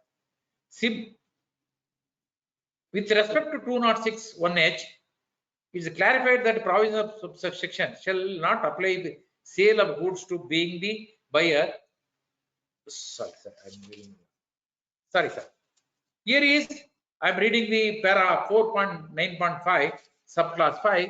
It says the one buyer has deducted tax on the transaction, seller is not required to collect tax as source under 206(1)H on the same transaction. However, if any reason, for any reason, tax has been collected by the seller under subsection 1H of 206C of the Act before the buyer could deduct tax as source under 194Q. Kindly note, before deducting tax under 194Q, then on the same transaction, such transaction would not be subject to tax deduction source under this section from the buyer. This is what they clarified. It means that now you know 194Q is for attracts. Take for example, you know it says at the time of deduction or at the time of accounting, at the time of crediting, whichever is earlier, it means 194Q is attracted. At the time of collection, TCS is attracted. But in the given example, when you have paid advance in the month of June and you have collected, TCS is collected by the seller at 0.1%, then subsequently the buyer is not required to deduct TDS under 194Q because already TCS is collected by the, this is only exceptional case. My view is only on an exceptional case 206CH is prevails. Otherwise, 194Q is prevails over the 206(1)H. Therefore, 194Q only operates first. Next is whether this section is applicable to professional receipts. No, it is only for the sale of goods. Therefore, whatever you render service and you are receiving more than 50 lakhs or more than paying is more than 50 lakh, this section is not applicable. Whether GST be included while under this section, very clear. For deduction of TDS under 194Q or 206(1)H, GST should not be included. For determination of turnover, you have to include GST on it, but it's not clarified board. But my view that turnover includes whatever the levies and the statutory levies you do, that including other cut, whatever charges you collect, will form part of the turnover. Therefore, purpose of determination of the turnover 10 crores in case of buyer or seller, please include GST. For the purpose of TDS, you deduct only the and GST should be excluded. Advance already discussed. Next is, this is the question I borrowed from Srinivas FAQs. Purchase are made from seller who is on various branches at different states, separate GST number. How to determine threshold limit of 50 lakhs, whether branch wise or all branches together? Sir, very clear, time is not there. Therefore, I want to conclude by saying that all branches together, all PAN wise or a GST number may be different. PAN is only one. All PAN together, all India wise PAN number together, if it is more than 50 lakhs or turnover is more than 10 crores, these provisions are applicable. TDS you are done. Subsequently, purchase returns are read. They very clarified that you can make adjustment in the subsequent period, and also GST also can be adjusted. But the goods return is replaced by a same quantity later, then there is no adjustment. But you make subsequently with a different thing, then it is okay. Next question is 194 is applicable for APMC agent. Taking the proof of the 194N, I feel that they should clarify, saying that the APMC agent also should be exempt from this provision, but they're not clarified. My view is based on the 194N clarification. Under 194Q also they should be exempted, but as on today there is no clarification. Up to clarification, please wait. 206AB, which is very clear. From 1st July 2021, for all the TDS, you have a additional responsibility. Any TDS you deductor other than the 192, 192A, 194, 194BB, LBC and 194N, Then you have to see payment made to a specified person. It means for who is not filed the return of income for the latest 2 years. You have to see whether this person comes in the definition of a specified person. It means he has not filed the return for the both years. Out of the 2 years, both the years he has not filed the return, then is called a specified person. Then you have to deduct TDS. Then you have to see one more condition, whether TDS and TCS for the each year is more than 50,000. And then after that, you have to apply this rate. Rate specified in the relevant provision, double the rate, or the double rate in force, or 5%. It means, take for example 194C, applicable generally 1%, but this person is not filed the return. Deduct, he has not filed the return for the last 2 years. Both the returns he has not filed. Take for example. Then you have to apply twice the rate, or rate in force twice the rate, or 5%, whichever is higher. It means you have to deduct at 5%. Now the duty of the deductor, friends, after 1st July 2021, first thing with applicable rate, then you have to see whether deductee is filing return, collect the details of his return, collect is whether he is deducting tax source, TDS and TCS is more than 50,000. What is this additional responsibility to the deductor? I am doing a free job. Apart from free job, you are giving the additional job, and if he has not done, I have not deducted TDS at 5% or not deducted TDS at this rate, I have liable for penalty, I have liable for everything. Short deduction, what is the liability? That liability is come. Therefore, from 1st July 2021, I feel that liability of the or the obligation of the deductor is little significantly increased. They have to see, comply with all this provision 206 AB and see whether it means that you have to collect the deductee's return of income. You know, the CBT has clarified, saying that they are going to functional test. They are going to say that if we tick the PAN number of the deductee, we are in a position to make out whether he has filed the return for 2 years and what is whether he has deducted TDS is more than 50,000.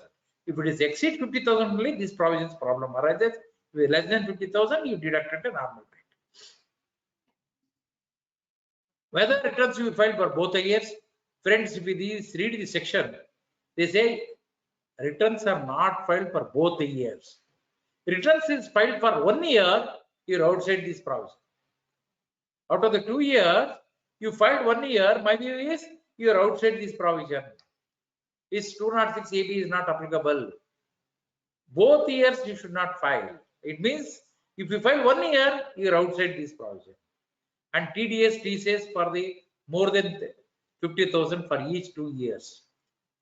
This section is applicable person who is not required to file a return of income under 139(1), who is started a business year back. My question is, here is I'm asking a question, whether this section is applicable to a person who is not at all required to file a return. He started business only recently. He started a company in the month of May 2021. Now section says 206 AB, he says you have to file the return for 2 years. They should clarify. But today they are not clarified. But always you have to logically, you cannot insist it is impossible to do it. You should not insist for a impossible to do it. Therefore, you are in a position to prove that he is existing only latest and for which due date is not over and he has not filed. Then 206 AB is not applicable. You can say is outside the specified provisions. Next is this one you have to see whether the section applicable to various payment or credit is less than the threshold limit specified under the particular provision. Friends, kindly note, you have to see whether this amount what you are before you for the discussion, whether it is less than threshold limit in the particular section. If it is less than, don't worry at all. If it is more than that, then you have to think 206 AB. Otherwise, no. 206 A is the same of 206 AB. I am not going to discuss. I am going to the final circular 3, which I have mentioned. All of you are aware that you can take the circulars and read yourself. And finally, I want to conclude, friends. I completed my this one, and I want to complete because I know my friend Mr. Cotha Srinivas is having a lot of material in his mind to share with you. Therefore, I'll conclude without taking much time. And friends, your obligation under Chapter 17B of the Income Tax Act is to deduct in accordance with these provisions and remit within the due time and file TDS returns, quarterly returns 24Q, 26 quarterly within the specified time and issue certificate 16 and 16A and 16B within the time. These are the obligation as a deductor. If you are not done, you are liable for consequences 2011 interest fee, that is for non-deduction or non-remittance or a short remittance or a delay in remittances. You have to pay interest at the rate of 1% for non-deduction, and if the non-remittent tax is 1.5%. Disallowance, friends, we pay very important role in this disallowance. Under 40A1A, all the expenditure which is covered under Chapter 17B, if you are not deducted properly taxes, TDS, then we disallow under Section 40A1A at the rate of 30%. Now we have to, friends, you have to examine. TCS is not deducted under 2061HA. You have to add 30% of the sales as your expenses to disallow. Under 184 your purchases already you added. Again you have to add another 30%. Friends, you have to examine all the issues because these are new provision. I feel you have to re-examine and then we take a call like 40A1E. Penalty, friends, under 271H, penalty attracts 10,000 to 1 lakh, where you are required to file return, correct return, you are not filed. You have done a mistake or an error, then you are liable for penalty from 10,000 to 1 lakh. Prosecution under 276B, your deducted tax source and not remitted to the government, tax to the government, you are liable for prosecution. Minimum 3 months, maximum 7 years is the prosecution. Friends, with this I want to end. Thank you very much, all the Mr. Pannaraj and the Reddy for giving the opportunity, and also others, and also Chalapati. Yes, he has tried 3-4 times to call me, and he talked to me 3-4 times and told you have to address our SIRC members in the month of June itself. But due to some reasons, I am not in a position to answer. But I addressed Chennai, this Coimbatore branch, and this is the second occasion I am addressing the SIRC members. Thank you very much, all the members. I hope all of you are safe and healthy. Thank you very much. Thank you. Thank you, sir. Sir, can we take some questions, sir, or also? Sir, I'm ready for questions. If any questions is there, I will deal. Yes. Otherwise, I will hand out to Srinivas to start. So we have some any 10 questions. Yeah, we do have 10 questions. I'll just display it on my screen. I will take it for 5 minutes. I've compiled it. I hope the screen is visible, sir. The TDS is applicable on entry charge electricity paid to electricity board or applicable to water charges. Friends, you are paying the actual expenses of water or electricity to electricity board or to the owner, and the collect and the remit to the government or about TDS is not attracted. There is a clarification in the earlier occasion. Electricity and water board are outside the TDS provision. Actual, kindly note it is an actual, not the, take for example, owner of a building collects some 4 rupees per square feet as of electricity, water charges, but actual may be less. Then you have an issue. Because you are paying to the owner of a building. Then the TDS attracted.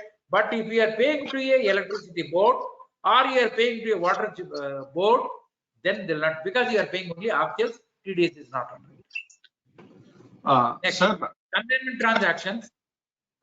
Sir, Venkatesh, sir. Hello. Sir, in case of electricity, if it is on production of electricity, electricity is considered as goods. At that particular point of time, TDS will be applicable. So there are certain companies. My friend is little advanced. If you are buying electricity from a company and you are buying more than 50 lakhs, then 194Q is applicable. Yes. 194Q is applicable, not the other sections. You are buying more than 50 lakhs, not other sections. Okay. Next, Consignment transaction, consignee account is debited for sales made during the month based on the secondary sales to consignee. How the complete 194K or 206 are treated. Friends, you have to be very clear. In case of a consignee, whether it's in case of a consignee, whether it's a purchase of goods. Sir, you are only agent. You are only an agent. You are buying on behalf of the consignor. You are buying from consignor. As per instruction, you deliver it to the whoever he says. You are acting as an agent. You are not a buyer. You are not a seller. You are therefore, in my opinion, when you are not accounting as a purchaser, or you should not account as a purchaser, at the same time you should not account as sales.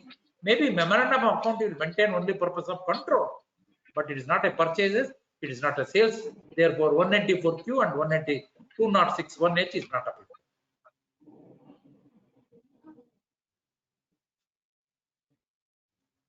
If there is any risk of dissonance on party A, if a TDS and purchases, sir, 1 minute, not compiled. These are two transactions, sir. 40A3 is a cash transaction. Sir, 40A3 is a cash transaction with a cash or check. If it is a cash, 40A3 is applicable. If dissonance under 40A3 subclass 3 is applicable. In case of purchases, 194Q is applicable. Cash or check. Once you purchase more than 50 lakh, this provisions 184Q is applicable. In the hands of seller, 206(1)H is applicable, and 40A1 is no relevance to this purchase and sales. This is what my view. Srinivas, you are having any other view? You can share with me. No, sir, you're right, sir. You're right. Well, maybe the question they're asking is, what will be the disadvantage for probably what they meant is, what is the risk of dissonance under section 40A? Definitely 30%, as you have already explained, 30% of the purchase value will be okay. You are in the part of risk of dissolution. Sir, 48.3, whatever the expenses there dissolve. If I am the officer, I say under 48.3, 100% I dissolve because it's a cash payment. Again under 48, 1A, I'll dissolve to 30%. No, they're asking 40. Both are possible. Common sense says that yes. So common sense says that I should not do. Under which I'll say under 48.3 is independent provision. Cash expenses. No. Cash expenses more than 20,000 or more than 10,000 I dissolve. Then I'll come to 48 because you are not dissolved under 194. Sorry, you are not deducted TDS under 194Q. I'll dissolve under 194Q 30%. That is a different section. Definitely, officer can say this is possible. As a consultant, please see that this type of controversy should not arise. Try to avoid this 194Q, deduct 0.1%. This is the caution I want to tell you. Otherwise, both the sections are applicable. So 1 second, probably the section what they have written may be wrong. They meant 40A only. 40A only. What is the risk of dissonance? As you said, it is 30%. Take an example. If the purchase is 60 lakhs, and if you have not done the TDS, and TDS should be done exceeding 50 lakhs, that is on 10 lakhs at 0.1% will be 1,000 rupees. If you have not done TDS of 1,000 rupees, there will be dissonance of 30% on 10 lakhs, which comes to 3 lakhs. On that 30% of tax will come to 1 lakh. So to avoid 1,000 rupees, you will end up paying tax of 1 lakh rupees. So you should be very, very cautious. Correct. Sir, actually, income tax officials, they will not bother about common sense, logic, and everything.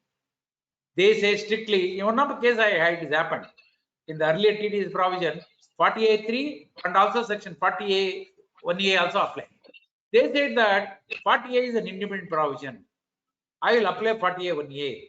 And 41A, the non-deduction of TDS, I will apply this provision. Both expenses are disallowed. Same expenditure disallowed under two sections. It is permissible.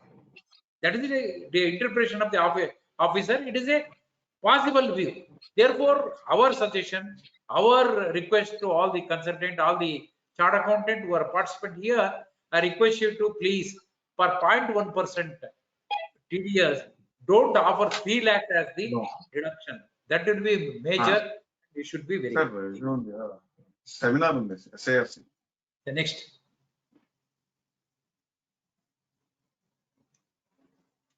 question, sir.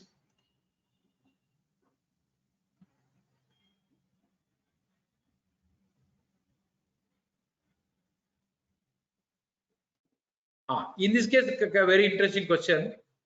Here it says sale transaction executed during the year and compiled 194Q. Very good. Subsequently, seller issue a credit note for discount. See, buyer is deducted TDS on the gross amount already. He is deducted already TDS on the amount. Subsequently, he receives the discount. He receives a discount of 10%. Take for example, he receives a discount of 10%. Now, the question posed by the participant is whether TDS under 194Q is required. How do you in 194Q? Already you deducted on gross amount. Therefore, 194Q is not applicable. 2061H. Sir, already 194Q is applied. 2061H is not applicable. This is a very clear law. 194Q has already operated, already done. 206 is not applicable. Therefore, in this case, my opinion on discount given by the seller, nothing's to be done because you already did TDS under 194K on the gross amount. No TDS is required for anything. While purchasing property, tax should be deducted when the property is exceed 50 lakh. When the sale exceeds 50 lakh, what happens when one more buyer? Sir, I think you should be very careful. Purchase a property is the not a goods. Here is this transaction of 194Q, 206.1H is applicable for both goods and as well as service. But 194 is applicable only for purchase of goods.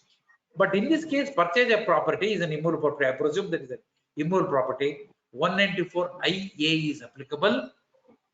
If the 194 is applicable, if the amount is more than whatever the threshold limit, then you have to deduct TDS at the rate of 1%, not the 194. Q is not applicable. This is not immovable property. 194 Q is not applicable. Be clear, sir. Next.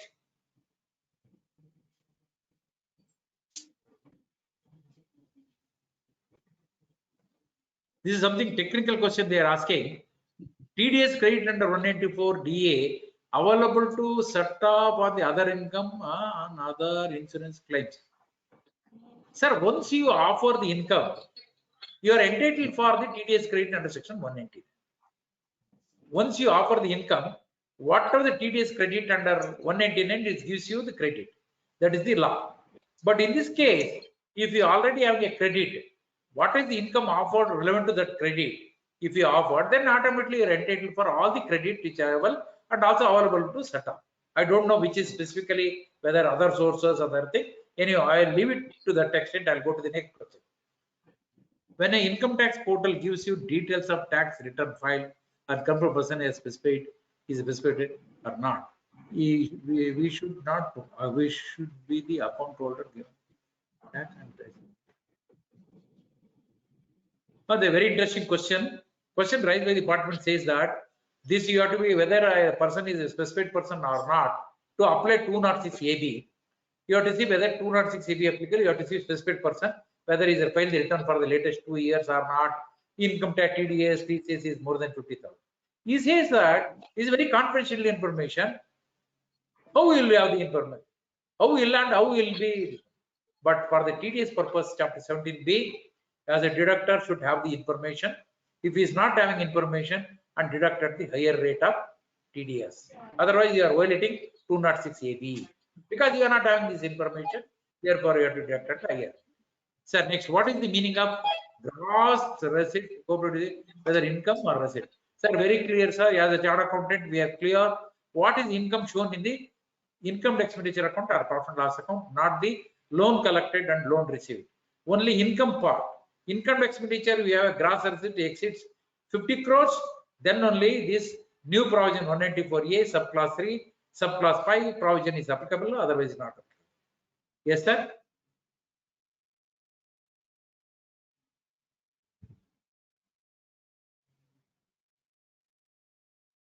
Our friend is telling for compilation of 206.1H for a collection purpose, you should have two accounts. One is debtors normal, debtors GST. For each party, you should have so that I will not deduct TCS on GST amount. It's a good, but only thing is whether practical. If it is possible, you maintain. It's good suggestion. Please, possible, you do it.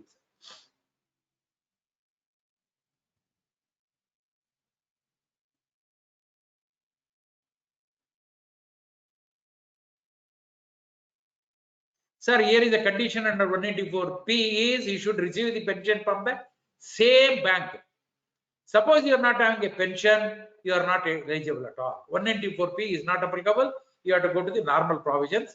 194P is not applicable. Kindly note, if you are not having a pension, you are not eligible under 194P.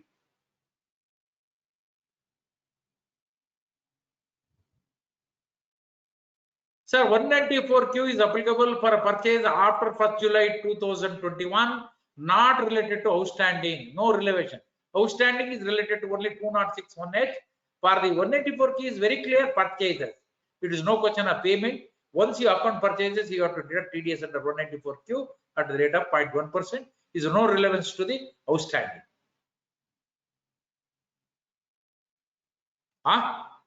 Who told sir 194N is normally never pay cash. Then how you draw cash for the purpose of payment to the workers? In case of a contractor, you have to make payment on weekly basis. You draw cash. Every month you can draw the cash. Sir, if he is not drawing cash at all, no problem. 194N is not applicable. We are very happy. Modi is also very happy. Nirmala Sitharaman is very happy.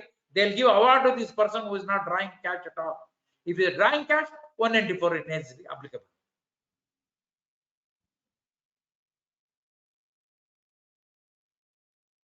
Sir, this question 194K advance subsequently cancelled. How to make adjustment? Only thing is the TDS already remitted to the government. You cannot ask for refund. Only other contractually you can get the refund from your supplier. In respect of the TDS, GST, you cannot. Sorry, TDS and GST, whatever already remitted, you will not get the refund. You have to make adjustment in the subsequent purchase. That is only permissible thing. With this, I hope that I clarified all the questions raised by the participant, and I want to thank all the participants for the patient hearing, and also I wish everybody should be safe and healthy in future. I'll request Mr. Srinivas to take over. I'll also present and listen to his views on this provision. Thank you, Srinivas. Thank you very much. Thank you, Panaraj. Thank you, everybody. Thank you. Thank you, sir. Can I start my presentation? Yes, sir. Your screen is visible, sir. Continue, sir, please. Yeah. Where is that sharing? I can do. It's already shared, sir. I can see the screen now. It's So already shared. Okay. Yeah. First of all, let me thank dear Venkatesh sir for his lucid presentation. Of course, he has covered most of the latest TDS provisions. He has covered from past 3 years. Thank you very much, sir. In fact, we were supposed to do this overview of TDS initially and then take up the TDS provisions, but because he had certain commitments, so he said first he will do it. So it's like some movie you will do. You will go to a movie where after some time the flashback will come. So something like that we can see. Now we are going back to the basics of TDS because I'm talking about overview of TDS. Before starting my presentation, let me thank SIRC of ICAI for giving me this opportunity. Thank the chairman Jalapati.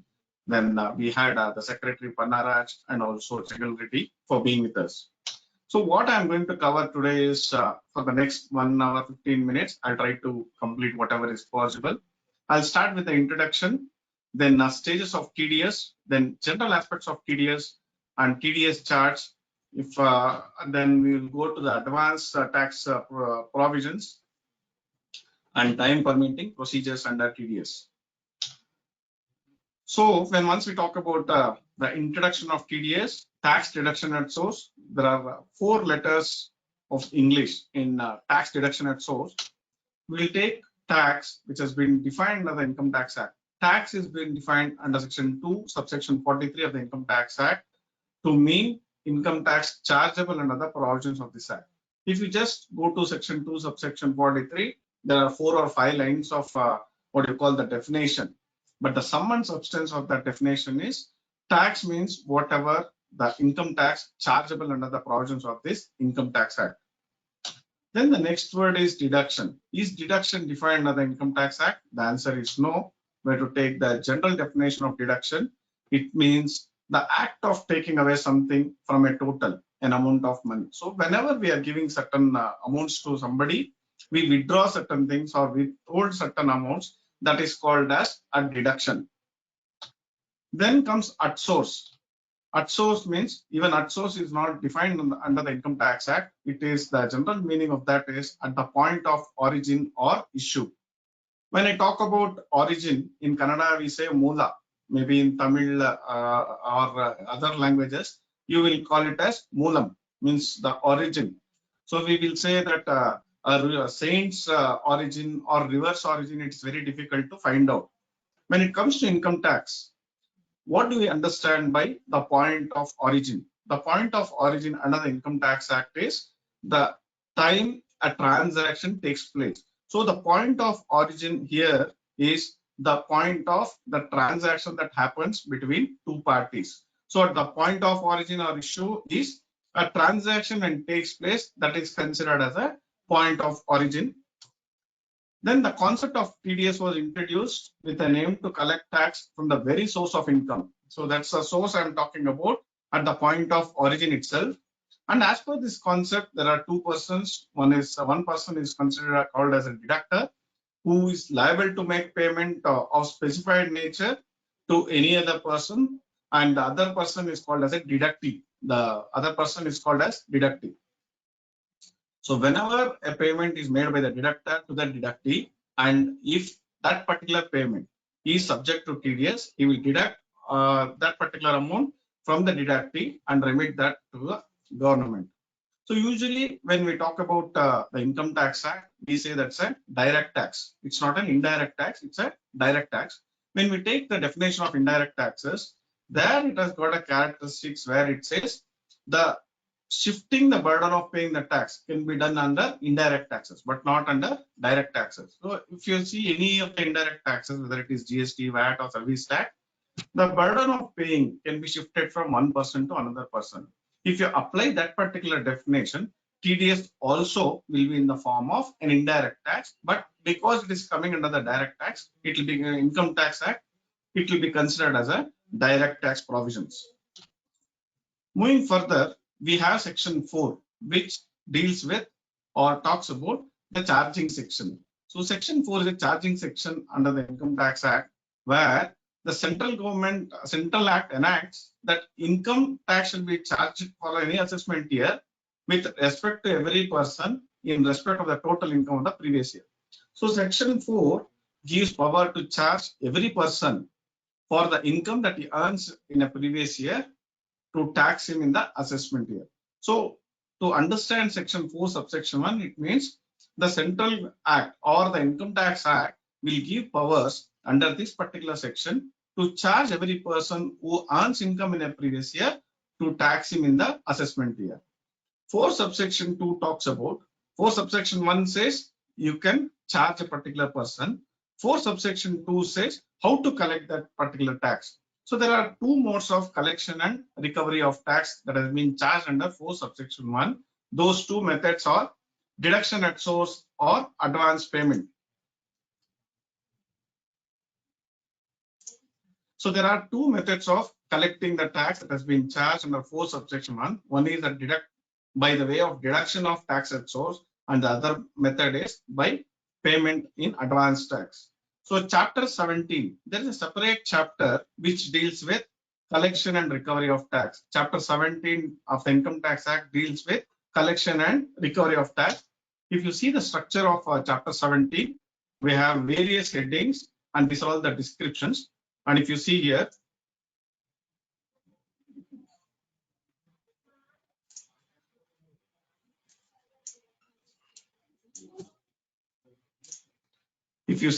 it starts from section 190 and it runs up to 234H. Whenever we talk about deduction at source, we come across chapter 17B. So heading B deals with deduction at source. A is a general heading. Then we have collection at source, advance payment of tax, and finally we have interest chargeable in certain cases 234A to 234D, then fee that has to be levied under section 234E to 234H.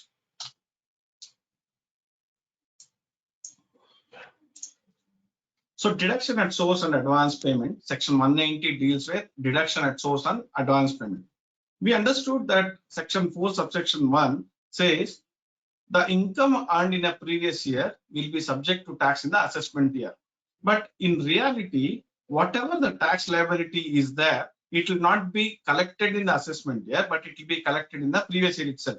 So even though the income earned in previous year is subject to tax in the assessment year, but actual liability, tax liability will be covered in the previous year itself. How it will be recovered?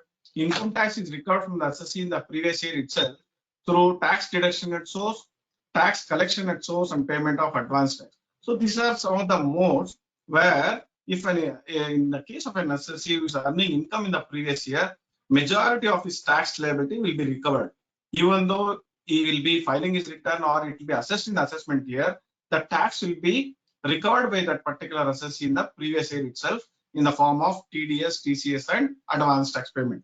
So this is what it says, section 190, deduction at source and advance payment. Then there is section 191, which talks about direct payment.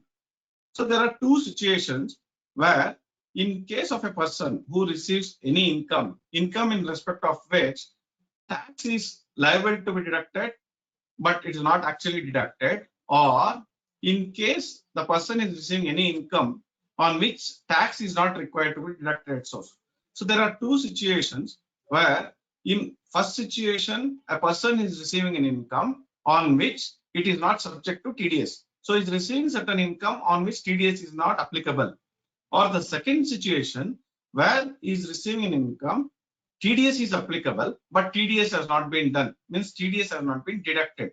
In these two cases, where TDS has not been done or it is not required to be deducted, then the assessee who receives the income, he is liable to pay the taxes. So he is liable to pay this particular income tax act, means income in the form of advance tax.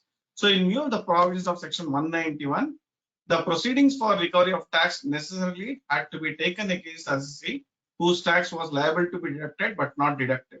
So in these cases where TDS has not been done or his income is not subject to TDS, the assessee himself is supposed or liable to pay the tax in the form of advance tax. So these are two sections which deals with the general provisions of TDS. Now let us move on to the stages of TDS. There are 4 stages of TDS: D, P, R, and C. And I think by this time you would have understood what I meant by D, P, R, C. D means deduction, then P means payment, then R is returns, and C is certificate. Now when it comes to deduction, so what is the date of deduction? The date of deduction is credit or payment, whichever is earlier. Selva, how to reduce this particular window? If you click on orange arrow mark, if you click on it, it will hide, sir. Orange arrow mark. Okay. That will hide the entire panel. But it's disturbing me a little bit. That's right. No, you can. You're talking about this panel, right? So that orange arrow mark, it will hide the entire. Yeah, you can click now it has gone. No problem. No, it's gone. So date of deduction is credit or payment, whichever is earlier. So the date of deduction, what I meant is the origin of the transaction. It says credit or payment, whichever is earlier. In most of the TDS sections, we have almost 38 sections which is covered under the TDS. But most of the TDS sections is credit or payment, whichever is earlier. But there are few sections where it is not on credit, but it's on payment. Say for example, 194A, 194B, 194BB, 194N. In these sections, it is not credit or payment, whichever is earlier, only it is on payment basis. Then that's what, few sections only at the time of payment. Then payment, how after deducting, how to make the payment. The mode of payment generally is electronic payment in challan number 281. Earlier we used to make payment physically. What I'm talking about earlier means maybe almost 20 years back, where we used to take a challan and deposit into the bank. When I was doing articles, we used to have a challan with 4 parts, A, B, C, D, like 1, 2, 3, 4. We used to pay that into the bankers. They used to keep 2 parts and give us 2 more parts. One is for the assessee, one has to be filed with the income tax return. The bankers used to keep 1 copy and they will send another copy to the department. But of late, it's all electronic payment where you can sit in your office or house and you can make the payment. Most of the assessees, it is compulsory that you have to make electronic payment using challan number 281. Due dates. What are the due dates for making the TDS payment after deducted? It is 7th of subsequent month and 30th of April. 7th of subsequent month means from whatever the TDS deducted in the month of April to February, it has to be remitted within 7th of subsequent month. That is, if you are deducting, say for example, we are in July, whatever TDS done in the month of July should be remitted before 7th of August, except in the month of March, where it has to be remitted before 30th of April. After the first 2 stages, the third stage is returns. So periodicity and forms. What is the periodicity for filing these returns, and what are the forms that needs to be used? We have to file these returns in once in 3 months. That is, quarterly returns has to be filed, and it has to be filed in form 24Q, 26Q, and 27Q. When we talk about 24Q, this is the return used for filing the TDS returns in respect of salary deductions. 26Q, other than salary, whatever the deductions we do for resident payments, and 27Q is for deductions which we make for non-resident payments. Due dates. What are the due dates for filing these returns? Usually at the end of each quarter within 1 month. That is, first quarter ends on 30th of June. So the due date will be 31st July, likewise 31st October, 31st January. Only when it comes to the last quarter, because the due date for remitting the TDS is 30th April. From that particular point of time, 1 month is there, which the due date will be 31st of May. Then final stage of TDS is to issue TDS certificates, and the due dates for issuing certificates will be 15 days from the end of the due date for filing the return. So if you see here, from 31st July to 15th August, 15 days from the due date for filing the returns will be the due date for issuing the certificate. Now, we have understood the 4 stages: deduction, payment, returns, and certificate. And we know that deductor has to do all these things. Let us see what happens if he is not doing these things. Not deducted. So the deduction has to be done by the deductor, but he has not deducted. What are the consequences? One is disallowance of expenditure under section 40A1 and 1A. 40A1 is with respect to non-resident payments, and 40A1A is with respect to resident payments. So whatever the amount that has been paid, it will be disallowed. Disallowance of expenditure. In case of resident payments, it will be at the rate of 30%, and in case of non-resident payments, it will be at the rate of 100%. Apart from disallowance of expenditure, penalty under section 271C. So whatever the amount he is supposed to be deducted but not deducted, equal amount will be levied as penalty under section 271C. Then the next stage, that is after deduction, we know he has to make a payment. Now this is a situation where the deductor has deducted but not paid. What happens? If the deductor has deducted the TDS but not remitted, again disallowance of expenditure will be there under section 40A1 and 1A. The second one will be the prosecution under section 276B. So here what happens, like when once you deduct the amount, that is not your amount, that is a government amount. So where in indirect taxes we talk about unjust enrichment, where if a person is holding the government money, it is a criminal offense. So when once you have deducted but not remitted to the government, it's a criminal offense and you will be subject to prosecution under section 276B. There may be a situation where the person has deducted but he has delayedly remitted. So here this is the first situation where he has deducted but not paid. Second one, deducted but there is a delayed payment. So when there is a delayed payment, interest under section 201 will be applicable. In fact, here Venkatesh sir was talking about the interest under section 201. So it will be whenever there is a delayed payment, the interest under section 201 will be applicable to the extent of 1.5% for a month or part of a month. After these two stages, the third stage is returns not filed. So this is a situation where the person has deducted the TDS and he has made the payment, but he has not filed the return within the due date. What happens? Penalty under section 271H, which ranges from rupees 10,000 to 1 lakh rupees. The second situation here is delay in filing. So he has deducted, made the payment. It's not that he has not filed the return, but there is a delay in filing. There is a fee leviable under section 234F, which amounts to rupees 200 for every day of delay. So each and every day of delay, there is a fee under section 234F. The last stage is certification, not issued. So he has done first 3 stages, but the last stage he has not done. Is there any consequence? Penalty under section 272A.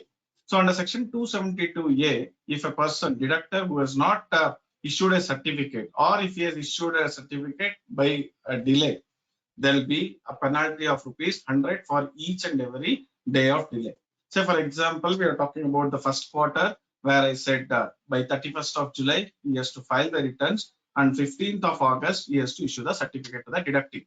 Instead of 15th of August, assume he is giving on 25th of August, there is a delay of 10 days. For each and every day 100 rupees into 10 days, 1000 rupees will be the penalty for the deductor who has not issued the certificate to the deductee. Now we have 4 stages: deduction, payment, returns, and certificate.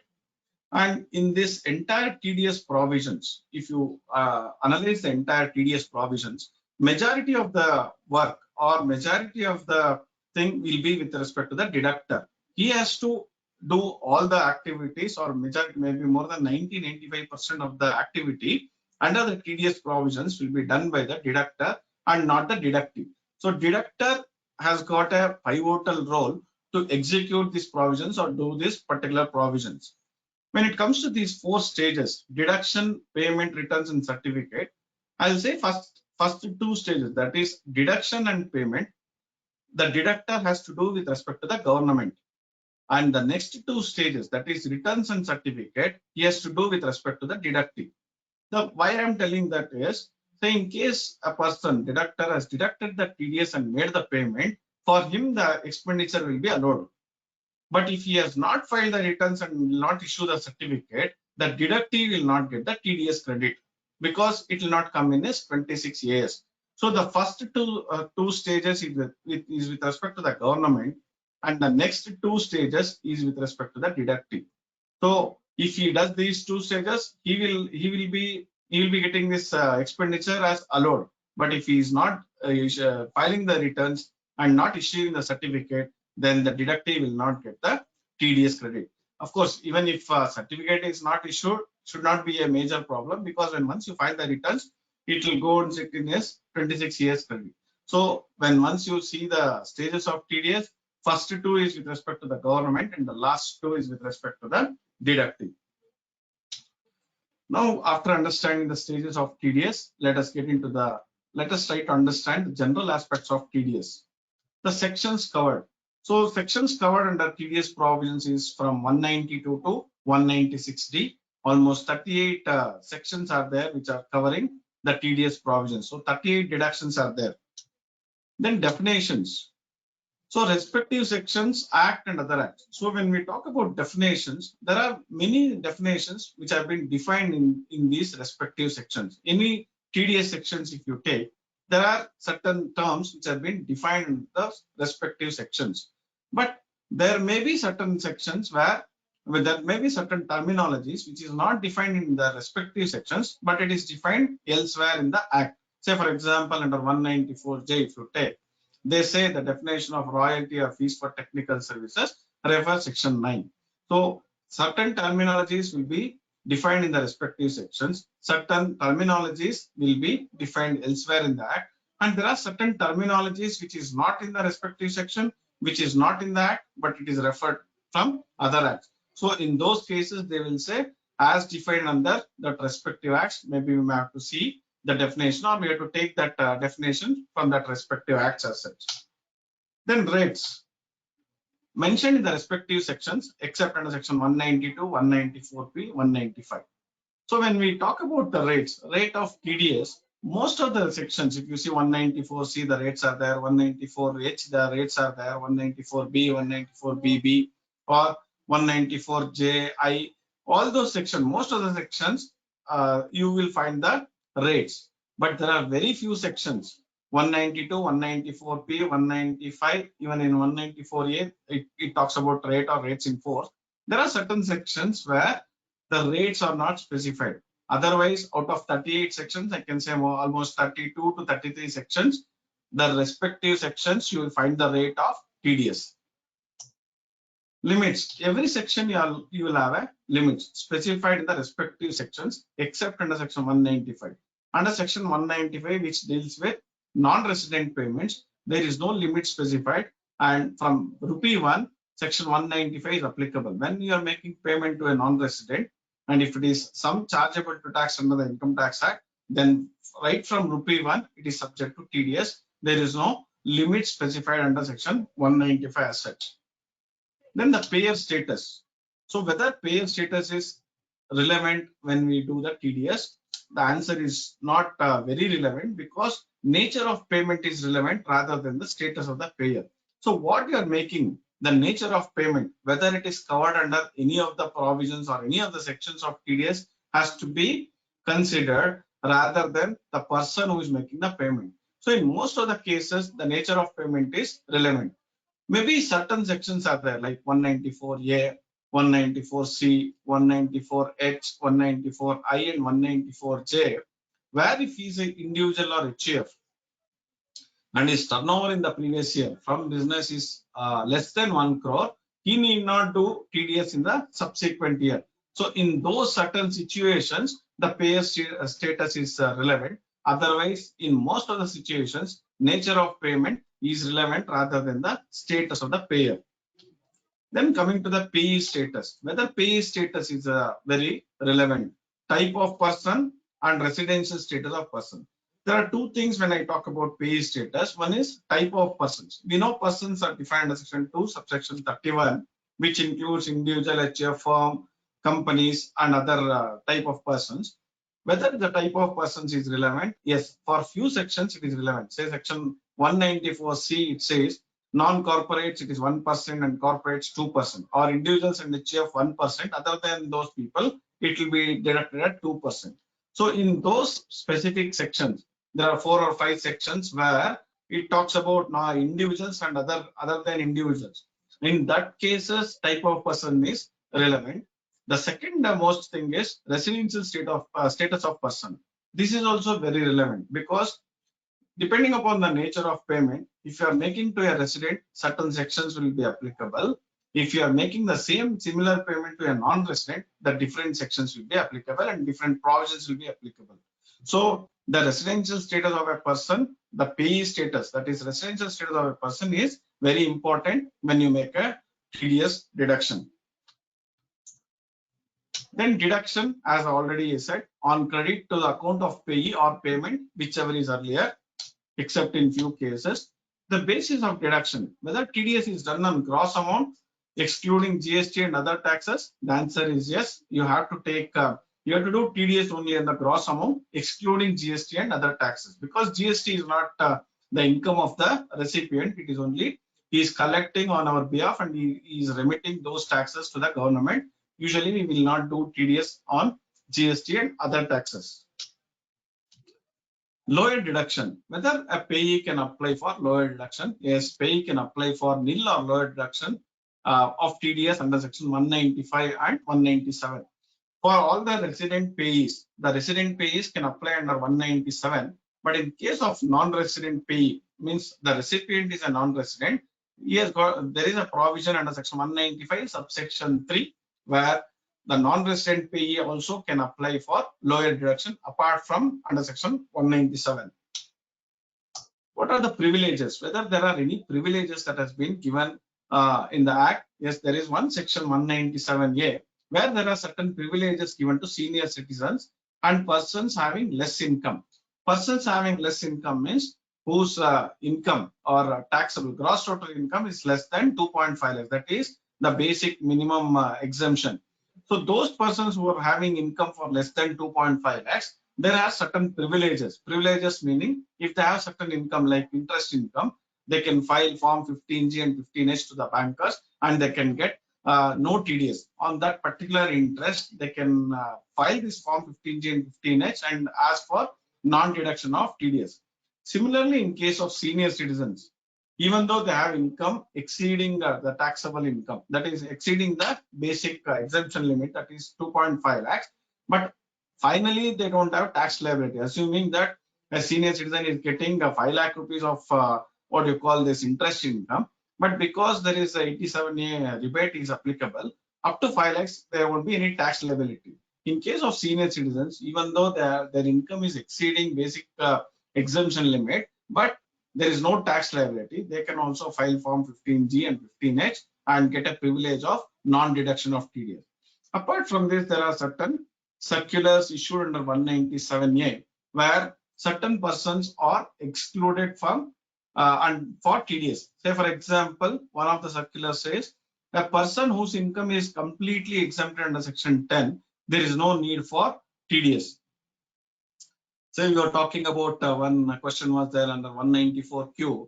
One question was there where this APMC yard agents or dealers, if they are making payment to farmers, so they are purchasing from farmers, and if they are purchasing for more than 50 lakhs, whether TDS has to be done under 194Q, because the farmer's income is agricultural income and it is exempted under section 10. According to me, there is no need for TDS. Like that, any persons whose income is completely exempt under section 10, there is no need for us to deduct a tax from those persons. So there are under 197A, they have issued some certain circulars where it includes various types of persons. It may be a trust, institutions, where it is completely, the income is completely exempted under section 10. But this may not apply to religious and charitable trust under section 11. It only talks about section 10 because this religious and charitable trust are not completely exempted.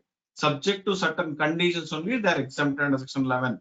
So this will not be applicable for trust under section 11, but any institutions, any trust which is completely exempt under section 10, for them there is no need for TDS. Reduced rates, of course, this already discussed by the previous speaker, Venkatesh discussed. There is a section newly introduced 197B that, and this applies to period 14/5/2020 to 31/3/2021 at the rate of 75% of the actual rate. And one thing we should be clear or understand on this particular provision, this date 14/5/2020 to 31/3/2021 is what mentioned under section 197B. There is no extension after this. There is no circular, there is no extension in this particular section. So we should be very careful. From 1st of April 2021, the actual rate, that is not 75%, 100% of the actual rate on which you have to do the TDS. And this also you should remember when we go for audit. Current year when we do the tax audits, if it is done at 75% of the actual rate for the payments or the deductions during this period, it will not be considered as short deduction and there is no need for disallowance of expenditure as such. Then TDS as income, we know TDS is treated as income received as per section 198. So whatever TDS you deduct in the hands of the recipient, it is considered as income in his hands. So as per section 198, except under section 194N. So under 194N for cash withdrawal, there is a TDS. In the hands of the recipient, that particular TDS is not considered as income. And one more exception is there, where in case of employees, where they are getting non-monetary benefits and employer is deducting TDS on such particular non-monetary benefits, that will also not be considered as income in the hands of the employee. That is under section 192A. Then exclusions. Are there any exclusions? Section 196 gives certain exclusions. That I said 197A privileges I said. Apart from that, under section 196, there are certain exclusions. when you make payment to the central government, or when we are making payment to RBI or exempted corporations, and some specified mutual funds under section 1023D, if you are making payment to them and assuming that nature of payment is subject to TDS, even then you are not supposed to, you need not do the TDS, because there are these persons are excluded from the purview of TDS provisions. Exemptions. Do we have any exemptions? Specific exemption is provided in respective sections beyond limits. We were talking about limits. For every section, there is a limit. Say, for example, in case of 194I, in case of rent payments, there is a limit up to 2.4 lakhs. There is no TDS. Beyond 2.4 lakhs, you are supposed to do the TDS. But apart from that, there are certain specific exemptions provided in respective section. Say, if I take an example of 194A, if there is interest on capital that has been paid from the firm to a partner, then that will not be subject to TDS.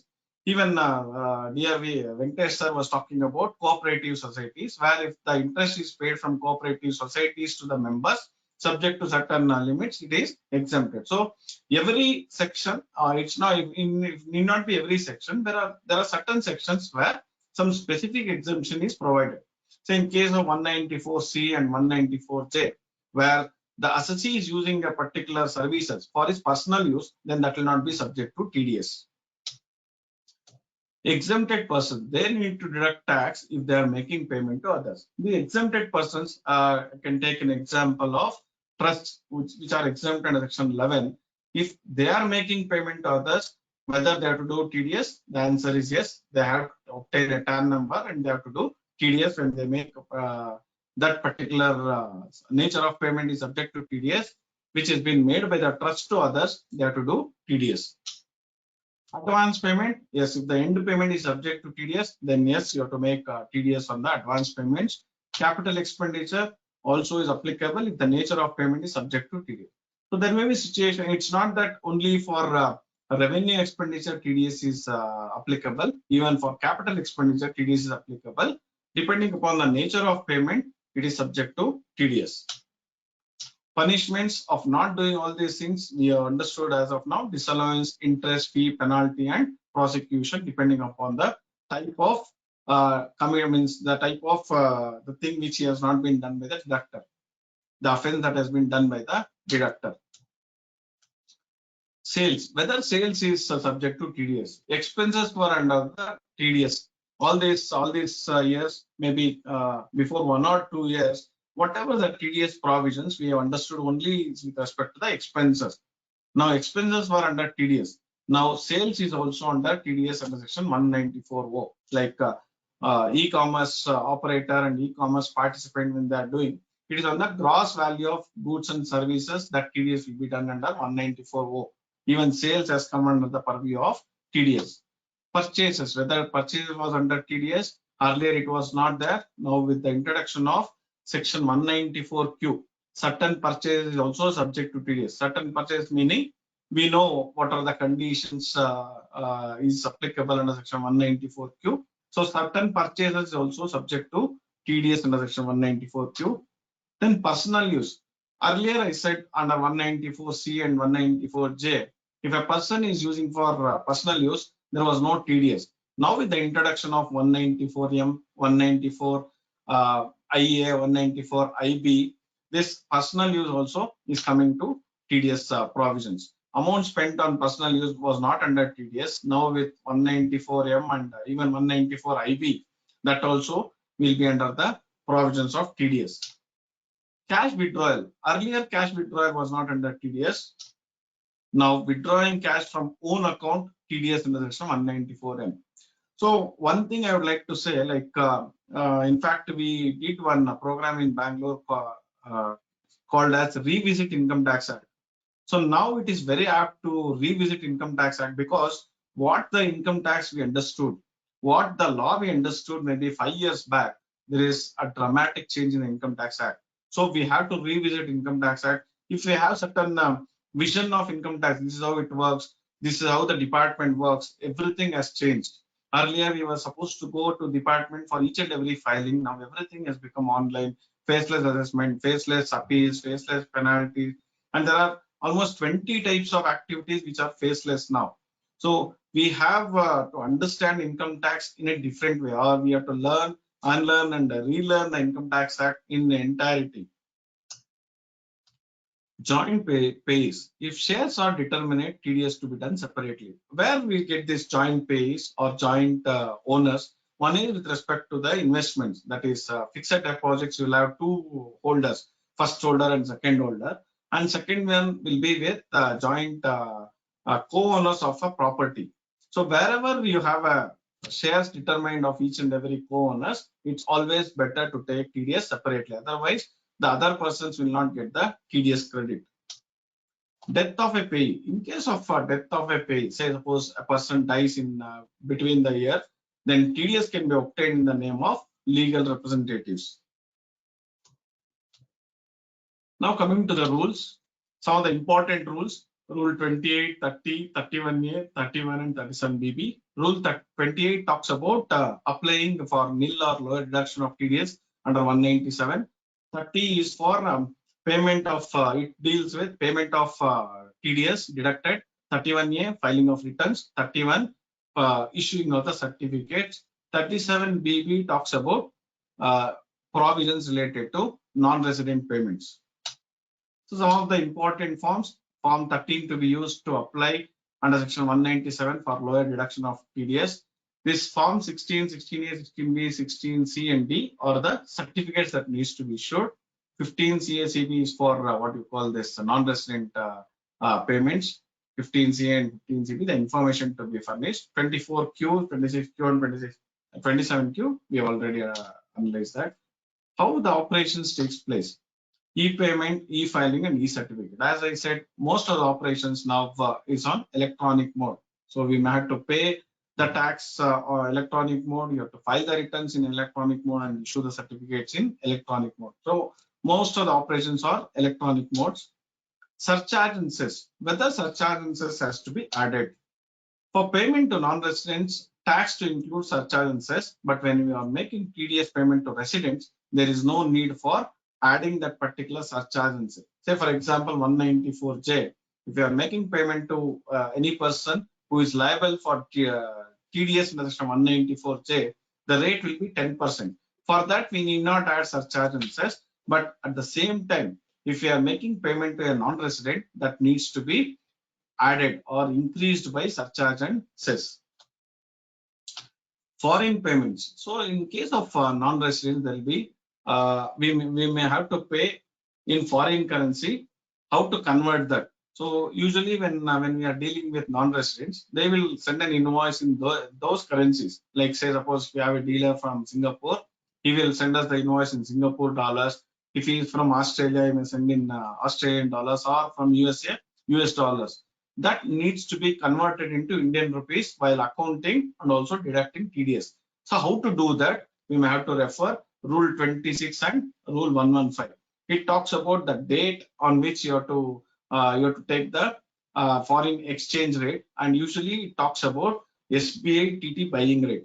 So on the SBI TT buying rate, on the date of conversion, you have to see for each and every transaction there are different dates which you have to take. On that date, you have to take SBI TT buying rate, and on that applying that particular rate, you have to convert the foreign currency into Indian currency to find out the total amount payable. On that, the TDS to be deducted.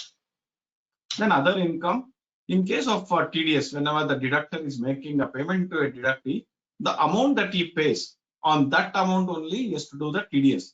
There are certain exceptions under section 192 and 194P. I think 194P already we have understood. Other income details have to be considered. So when we talk about 194P, it talks to a specified senior person where pension income has to be considered. Apart from pension income, yes, you have to consider even as interest income. Under section 192, where the TDS is made on salaries, when an employee is providing other income details, that also has to be considered by the employer, and TDS has to be done on the total amount. PAN or other, whether it is compulsory, yes, it has to be compulsory to be provided under section 206AA. Otherwise, it will be at a higher rate of TDS. TAN, whether a TAN is required for deducting tax. for the deductor? The answer is yes. Yes, in most of the cases, for most of the sections, I said there are 38 sections. For most of the sections, the deductor has to obtain a TAN number to deduct the TDS, except under section 194IA, 194IB, and 194M. ITR, this is the new section 206EAB, which has been introduced from 1st of July 2021 to be obtained for the last 2 years from specified persons. Who is a specified person and all, it has been explained. In fact, when this particular section came, there was a lot of hue and cry how to obtain that last 2 years ITR returns, because it's all a personal, private information, whether they can, whether we can ask and whether they will share all these things. But with the new circular that has come, I think 11/2021, there is a circular where it clarifies that Income Tax Department itself in the portal, they have come out with a particular thing where if you can key in your PAN number of the recipient, that is a deductee, it will throw a report stating that whether he is a specified person, yes or no. If he is a specified person, yes, then you have to apply the 206EAB. If he is not a specified person, if you get as no, then you need not ask for the last 2 years income tax returns and all. So if it is no, you can go ahead and deduct at the normal rates of TDS.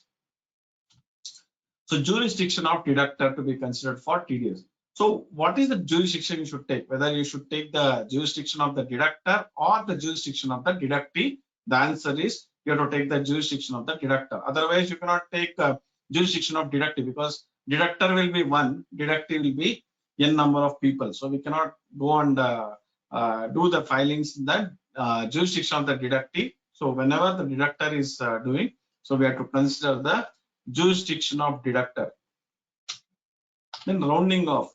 TDS amount to be rounded off to nearest ₹10 as per section 288B. So whatever the amount, if the TDS amount is 5 and above, you can round it off to the next 10 rupees. If it is 4 and below, you can round it off to the previous 10 rupees. Then decimal. So in returns, tax rates can't be given for more than 2 decimals. So usually this problem we will not face in case of resident TDS, because in resident TDS, we are not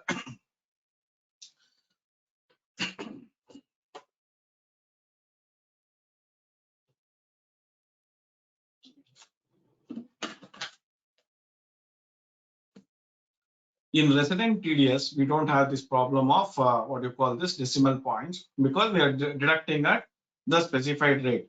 But when it comes to non-resident payments, where you have to increase the base rate with surcharge and cess, sometimes you may come with 3 decimal points. If you get 3 decimal points while filing the form 27Q, that return will not take the 3rd decimal point. So you have to restrict to 2 decimal points. So suppose if you get 815, you have to make it to 82, something like that. So the TDS rate cannot be more than 2 decimal points. Otherwise, you will face problem while filing the return, that is TDS returns. Revised returns, whether you can file, yes, revised returns can be revised. Returns can be revised any number of times. There are no due dates specified, of course, before the assessment is completed. Adjustment, any excess TDS made can be adjusted with previous year and next year. So if you have certain excess TDS that has been done, so that can either it can be adjusted with the previous years or next year. For almost 3 years, you can adjust the excess TDS that has been deducted. Intimation, within 1 year from the end of the financial year in which return is filed under section 200A. So 200A talks about to file the TDS returns, and once you file the TDS return, the department can give you an intimation. So when they can give, the time limit is within 1 year from the end of the financial year in which the return is filed. So when once you get a intimation, and if you feel that intimation is not correct, so you need to rectify that intimation. The intimation received under section 200A can be rectified under section 154. Then order under section 201. So 201 is an order given by the department when an assessee who is supposed to deduct TDS but he has not done, or there are certain shortfalls in his activities. then an order can be passed under section 201. On that particular order, it is appealable. You can go on an appeal that on an order received under section 201. Assessee not in default. So section 201 talks about assessee in default. So whenever a person, the deductor, who is supposed to deduct TDS, has not deducted TDS, or a situation where he has deducted but not remitted, he will be considered as assessee in default. If you take the first situation where the assessee is supposed to deduct TDS but not deducted, he is considered as assessee in default. But there are certain situations where he will not be considered as assessee in default. What are those situations?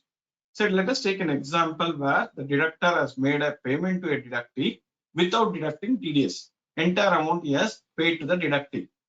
The deductee has considered that particular amount as his income. Then he has paid the relevant taxes on that particular income and he has filed the return of income. If he has done all these three activities, then the deductor is not considered as assessee in default, provided the assessee, the deductee, has to issue Form 26A to the deductor.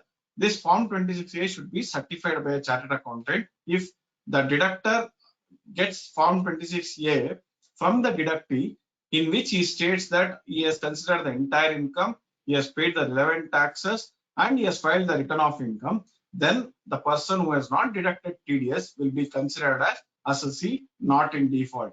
But this will not so what you say that if he has not deducted TDS, interest liability will be there. So in these cases, even though he is not considered as assessee not in default, but he may be liable for interest payment. Then time limit. To pass order under section 201, there are time limits. 7 years from the end of the financial year in which TDS has to be deducted, or 2 years from the end of the year where the return has been revised, whichever is later. This is the time limit to pass order under section 201. Certification.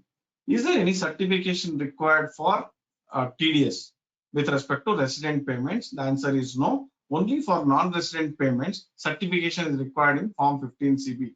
So when you do a deduction in case of residents, that's it. You have to deduct, remit, you file the return of income, return of TDS, and issue a certificate. That is Form 16 or 16A. But there is no need for obtaining certificate from a chartered accountant. But when it comes to non-resident payments, in certain cases, wherever certification is required, you have to get a certificate in Form 15CB. Winnings in kind, whether TDS is applicable, TDS amount to be paid, and the winnings be released. So whenever there is a like say suppose 194B or 194BB, where it is with respect to card games or any other lotteries or other games, where in case of those winnings, it will not be in cash but it is in kind, then whether TDS is applicable, the answer is yes, TDS is applicable. In those cases, the person, the winner, he has to pay the TDS amount, and the person who is giving the prize has to remit those TDS amount and then release the winnings. So even if it is winnings in kind, the TDS has to be remitted and then only the winnings be released. Carry forward, whether TDS can be carried forward for next year if income is not offered. So this is a situation where most of us chartered accountants we envisage, like we account on receipt basis. We offer income on receipt basis, but our clients will be deducting TDS on accrual basis. So there may be a situation where we only receive a TDS in a particular year, but we receive income in the following year, that is subsequent year. Then what is the situation? Now in ITR we have got a provision where if you are not offered the income in a particular year, the TDS also will not claim credit. So you can forward it or carry forward the TDS and you can claim that particular TDS credit in the year when you are offering the income. So in the example what I said, in case of a chartered accountant, first year he has raised the bill but he has not received the income, but he has only got the TDS. He need not claim the TDS amount. The second year when he receives the income, he will offer that income to the tax, and that particular TDS he will claim the credit. So carry forward of TDS that has been deducted from 1 year to the next year. Month, Period of 30 days to be considered, not British calendar. So the month is not defined under the Income Tax Act. It talks about month or part of a month. So various places it talks about a month or part of a month. So period of 30 days to be considered and not British calendar.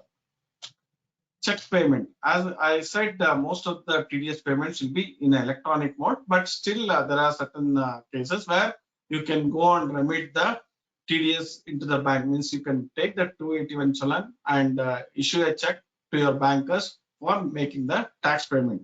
If tax is paid through check, date of encashment is considered. So whenever you make a check and deposit into the bank, the date of encashment, the date when the check is cleared is considered as the date of payment, not on the date of deposit. So the deposit may be day 1 and clearance may be day 2 or day 3. So the day 3, the day when it has been cleared, that will be considered as the date of payment. Next, planning. Should we do planning? So dear Venkatesh sir always says it is not advisable to do planning under TDS. So whenever he makes a presentation, he will say no need for planning under TDS. And doubts in rates. This also he will say whether if you have a doubts, if there are certain situations where the similar type of transactions will be covered under 2 sections. So TDS to be done at the higher of the rate. So there may be a situation where the same transaction can fit under 2 provisions. Under one provision, it can be at 2%, the other provision it can be at 10% or 5%, whatever it is. Whenever you have doubts between the rates in rates, you do the TDS at the higher of the rates. Fixed assets purchase. Now we have seen that TDS is applicable on sales, TDS is applicable on purchases, and TDS is applicable on personal use also. Whether TDS is applicable on fixed assets purchase, as of now, there is no TDS applicability on fixed assets purchase, except in case of immovable property, say 194 IA, when you make a immovable property purchase, and if you are treating it as fixed assets, if the consideration is more than 50 lakhs, it is there. Otherwise, general fixed asset purchases, TDS is not applicable. Then liabilities repaid. So if you see the liabilities repaid, whether TDS is applicable, TDS for repayment of liability is not applicable on as of now.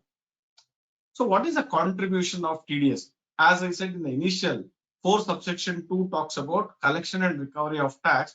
And the 2 modes of recovery of tax is, one is in the form of TDS and the other one is in the form of advance tax. If you see the contribution to the exchequer, that is the government, major contributor to the revenue along with advance tax. So in a particular year, financial year, if you see what is the total direct tax collection, say assume you will take the total direct tax collection is 12 lakh crores.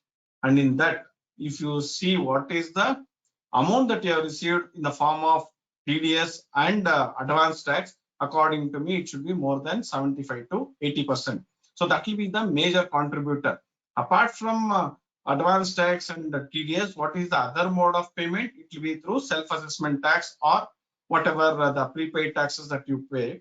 So most of the contributions or most of the tax collections will be in the form of TDS and advance tax. So this TDS is the major contributor to the revenue.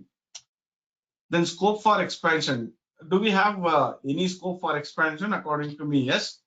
We have section 194 up to Q. Like if you see the alphabets A, B, C, D, it is up to 194 Q. There are still 9 more types can be introduced. That is 194 R to 194 Z. So in the coming what you call the budgets, you may get some more sections naming 194 R to 194 Z. And this is apart from 2 alphabets, like under 194 I, you have 194 I, 194 IA, 194 IB, 194 IC.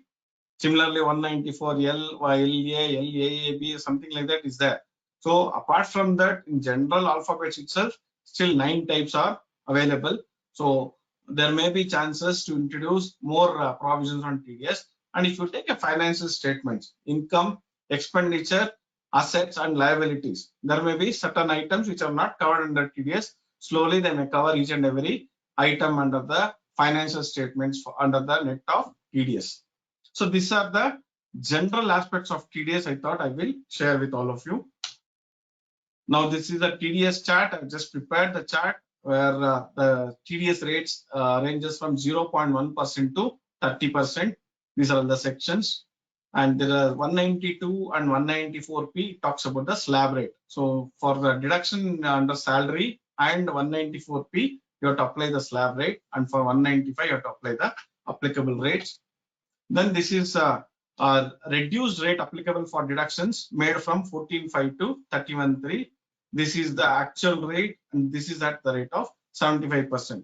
And here also, if you see, none of these rates is more than 2 decimal points. So there's no problem in this. Only with respect to non-resident payments, when you get more than 2 decimals, try to make it to more than 2, make it to 2 decimals only.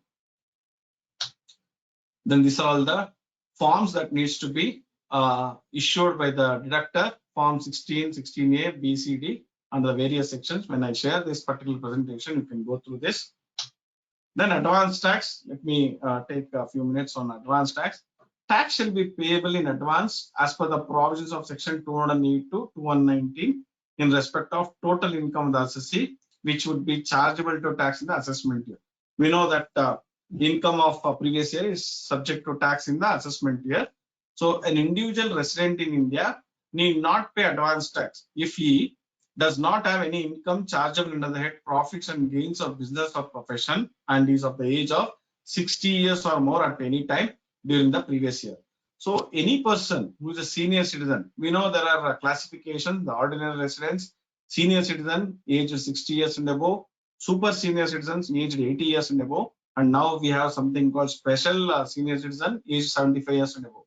So in case of senior citizens who are 60 years or more at any time during the previous year, and if they don't have income chargeable under the head profits and gains of business or profession. So we know 5 heads of income are there: salary, other house property, business and profession, capital gains, and other sources. If a senior citizen doesn't have any income chargeable under the head profits and gains of business or profession, there is no need for him to pay advance tax. Then there is another situation. Advance tax shall be payable during a financial year in every case where the amount of tax payable by the state in the year is rupees 10,000 or more. So that is the first exception. The second one is if the tax liability, the total tax liability is more than 10,000 in a particular financial year, then only they are supposed to pay advance tax. How do you arrive at the total tax liability? You have to calculate the estimated total income. Estimated total income that will be calculated based on your estimated gross total income less deductions allowable under chapter 6A. You will get the estimated total income. On that we calculate the estimated tax. On that you allow all this TDS, TCS, all those things, whatever credits you can allow. The net payable, if it is more than 10,000, then you will be liable for advance tax. Then this we know applicable to all assessees other than those opting for presumptive taxation under section 44 AD and under section 44 ADA. So those persons, those assessees who are opting presumptive taxation under section 44 AD and 44 ADA, for them this due dates will not be applicable. This due dates will not be applicable. So for other persons who are not opting presumptive taxation, these are all the installment dates and what is the rate of tax that they are to be paying. An eligible assessee in respect of an eligible business referred under section 44 AD or 44 ADA shall pay the whole of advance tax during each financial year on or before 15th March. So those persons who are opting presumptive taxation under 44 AD and 44 ADA, they have got only one installment. That is, before 15th of March, they have to pay 100% of the advance tax. That whatever the tax liability, 100% they have to remit. Apart from these persons, there are 4 installments. And if you see here, there are 3 presumptive taxation sections: 44 AD, 44 ADA, and we have one more presumptive taxation section, 44 AE. For 44 AE, this exception is not available. For persons who are paying presumptive taxation under section 44 AE, still they have to follow all these 4 installments due dates. Then finally, coming to the procedures under TDS, 197 already we have discussed. Most of it I have discussed, only 1 or 2 sections which is left out, I will just deal with that. Certificate for deduction at lower rate, we have discussed. 197A, certain privileges. 197B, lower deduction, that is 75% of the actual rate. 198 talks about tax deducted is income received. So whatever the tax you deduct in the hands of the recipient, that is deductee, it is considered as his income. 199, credit for tax deducted, of course, that whatever the tax deducted, when you file the returns and issue the certificate, you will get the tax credit. 200, duty of person deducting tax. The person who is supposed to deduct tax, he has got certain duties that are the stages: deduction, payment, remittance, and issuance of certificate. 200A is the section which deals with processing of statements of tax deducted at source, and 201, consequence of failure to deduct or pay. That is what the order can be issued when the assessee is considered as assessee in default. 202 talks about deduction, only one mode of recovery. So this tax deduction at source is only one mode of recovery. There may be other modes of recovery of taxes from the assessees by the income tax department. Certificate for tax deducted, as I said, the fourth stage is issuing of certificate. For doing all these things, they should have a tax deduction and collection account number, which is dealt under section 203A. 204 is a section which talks about meaning of person responsible for paying, or the person responsible for paying is defined in section 204. The person who is responsible for making payment to a deductee is the person who is supposed to do TDS. In case of the persons, like in case of an individual is the person responsible for making TDS. In case of firm, the firm will be responsible. In case of company, apart from company, the principal officer of the company also will be responsible for making the TDS.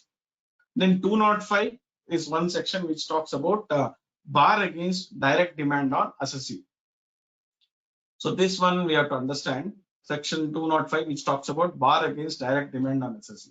So there may be a situation where a deductor who has deducted TDS, but he has not remitted the TDS.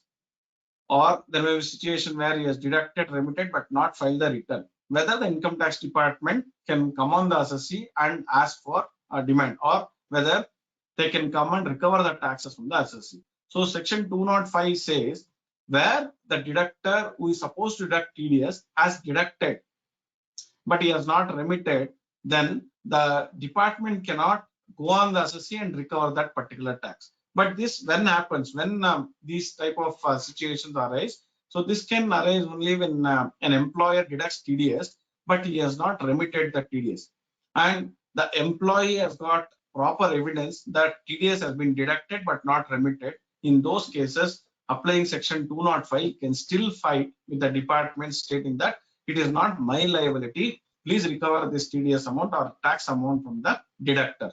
But in general transactions, you will not have evidence to prove that that particular person has deducted but not remitted. So wherever you can prove that the deductor has deducted but not remitted, then you can take the shelter of section 205 and say that I will not be liable for the tax, you kindly collect from the deductor. Then 206A, furnishing of statement in respect of payment of any income to residents without deduction of tax. So there are certain situations, like I said, 197A, where the bankers are not deducting TDS, or even under 194N, when they are making payment to say the central government, RBI, and various persons, they are not supposed to do TDS. Exemptions are there.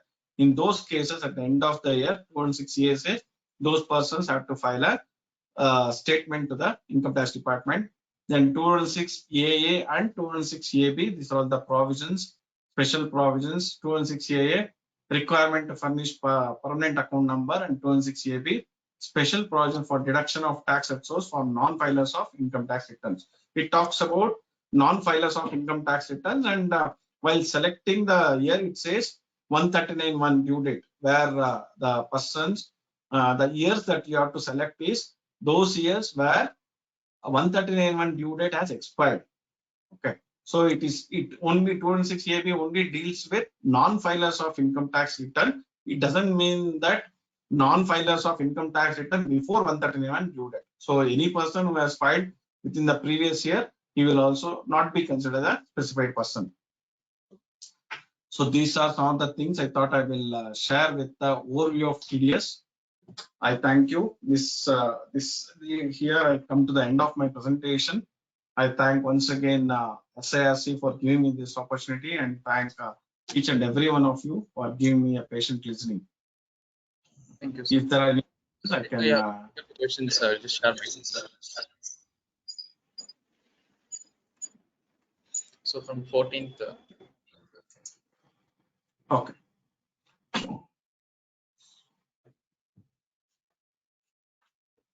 So this is 194. 194. Okay. If income is less than maximum exempt for income tax for last 2 years, hence not filed return, is he considered a specified person? So specified person, there are two things. One is he has not filed the return of income for last 2 years. Plus, if for each of the years, his TDS and TCS is more than 50,000. So since his income is less than is not liable to TDS, means filing the return of income means his TDS and TCS will be less than 50,000. So he will not be considered as specified person.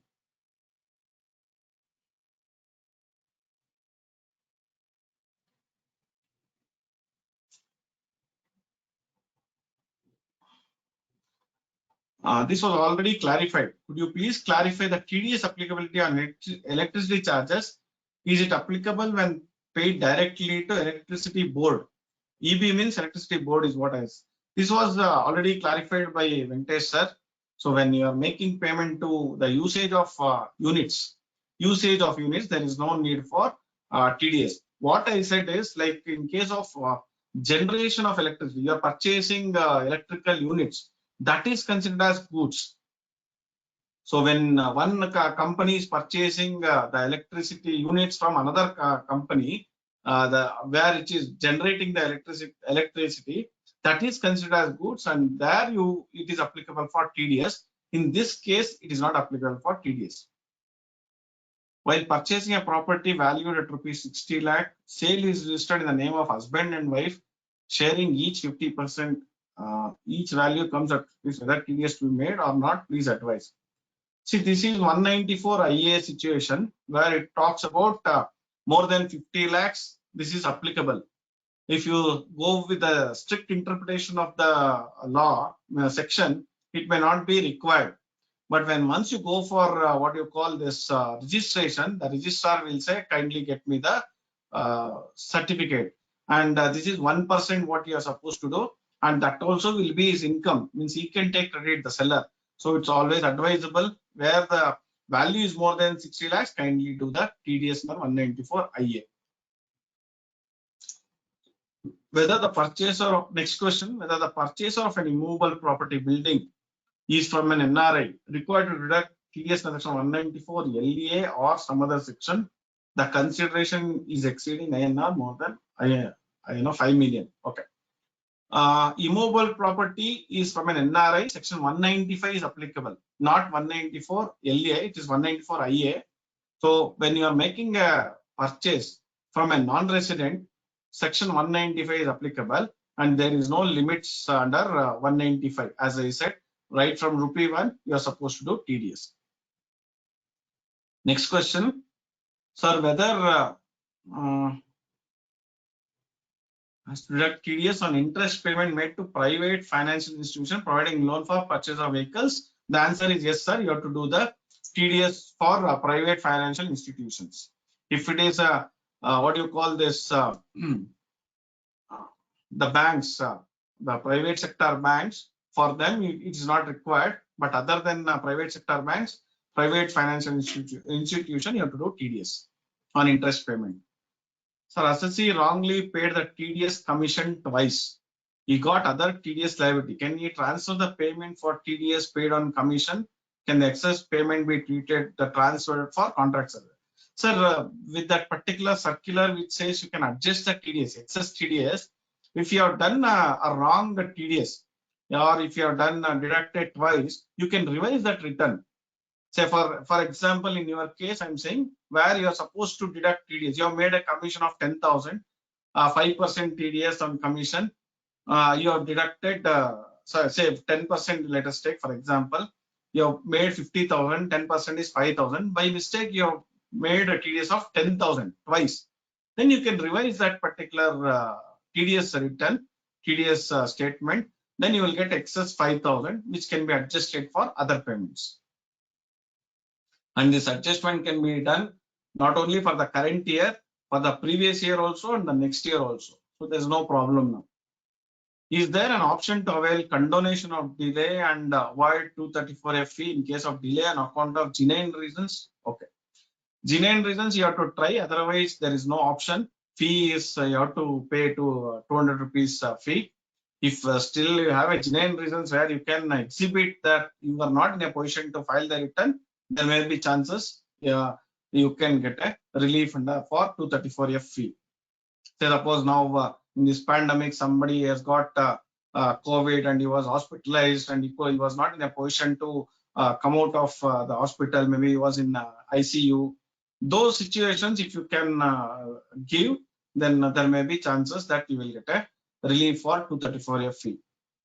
Can we apply for refund if you have excess payment of TDS challan after all adjustments?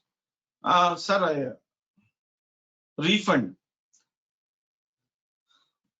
There is no need for applying for refund. Yes, there are certain circulars where you can apply for refund, but as they have allowed you to make adjustments for the current year, previous year and next year. So if you have certain TDS payments to be made after that particular quarter, no need to apply for refund. You can adjust that. You yourself can make the adjustments. Take that particular challan and allocate to some other persons, some other TDS payments. How to open intimation letter PDF received from department? What will be the password? Oh, so I think exactly I don't know what is the thing. Usually the password will be your PAN number, the user ID password, or in case of TDS maybe the TAN number. I'm not completely aware of that. What happens when TDS is paid by net banking after 8 p.m. or the amount debited to the bank account immediately with the bank generates only on the next working day? It is still worse when transfer is done on Saturday after 8 p.m. The challan gets generated only on Monday or next Monday happens. So this happens not only for TDS, for even income tax payment this happens. On the last day of the filing, say suppose 31st of July, now maybe 30th of September, you are filing a return of income and you are paying a tax after 8 p.m. So what happens in most of the banks, the server will start like backup things will happen after 8 p.m. So when you pay the taxes, the date of payment will be the current date. Say 30th September, you are making payment at 9 p.m. You will get a date as 30th September, the payment has been made. But you will get the challan for 1st of October. Generally, what we will do is we will take that and we will file the income tax returns. There won't be any problem in that. We have not faced any problem because we have done a lot of payments after 8 p.m. And it is not creating any problem as such. A doctor conducted a clinical study and a pharma company sponsored the cost of the study. However, while reimbursing the expenses, the pharma company made TDS necessary 194J. Then is the receipt taxable in the hands of doctor as professional income? Clinical study. A pharma company sponsored the cost of the study. Yes, sir. As a doctor, if he has his main income will be professional income. It cannot be a business income. So if whatever the TDS that has been done by the pharma company, it has to be, because 194J talks about professional fees and they say professional as defined under section 44AA. So 44AA also defines a professional. Doctor is considered as a professional. So whatever TDS done under 194G in the hands of a doctor, it should be treated as professional income. He can offer that, and if there is no income, he can claim the refund. My parent company in US directly delivers software to my customers in India online. Is there any TDS obligation under me? Oh. These are all what you call this non-resident payments, not part of today's discussion. My parent company in US directly delivers software to my customers in India online. Is there any TDS obligation under me? You don't have any TDS obligations. TDS from immovable property purchase from NRI requires TAN. Yes. Yes. Under section for doing TDS under section 195 also, a person has to obtain a TAN number. since the traces login is not registered, traces login is not registered, hence one of my client is issuing paper TDS certificate prepared manually. Is there any violation? Means you are talking about current situation where traces login is not registered. No, better to get registered and generate the TDS certificate. See, the TDS certificate will be automatically generated by the traces. So if you are not registered, it's not a very big thing. Within a few minutes, you can get registered. You get yourself registered on the traces and generate the Form 16. Thank you, sir. Those were the questions. Yeah, we have taken everything. Oh, thank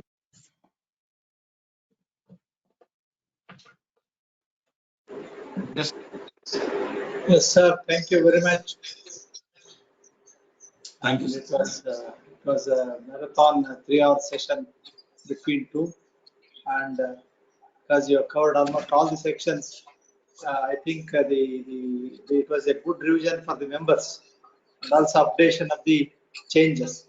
And even though this is a topic which most of us take lightly, there are lots of things to be revised and also updated, for which you have been here, both of you, Dr. Venkatesh sir in absentia, on behalf of SIRC, I thank him.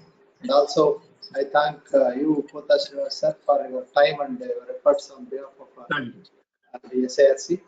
And I also thank each of the participants for this, for your attendance in this program, making it successful learning. Thank you, and we will meet up at the very near future. And I thank in absentia the chairman of our council also for fixing up this program, and back office, and also Selva for his technical support. Thank you all. Good night. Good night, sir. Good night.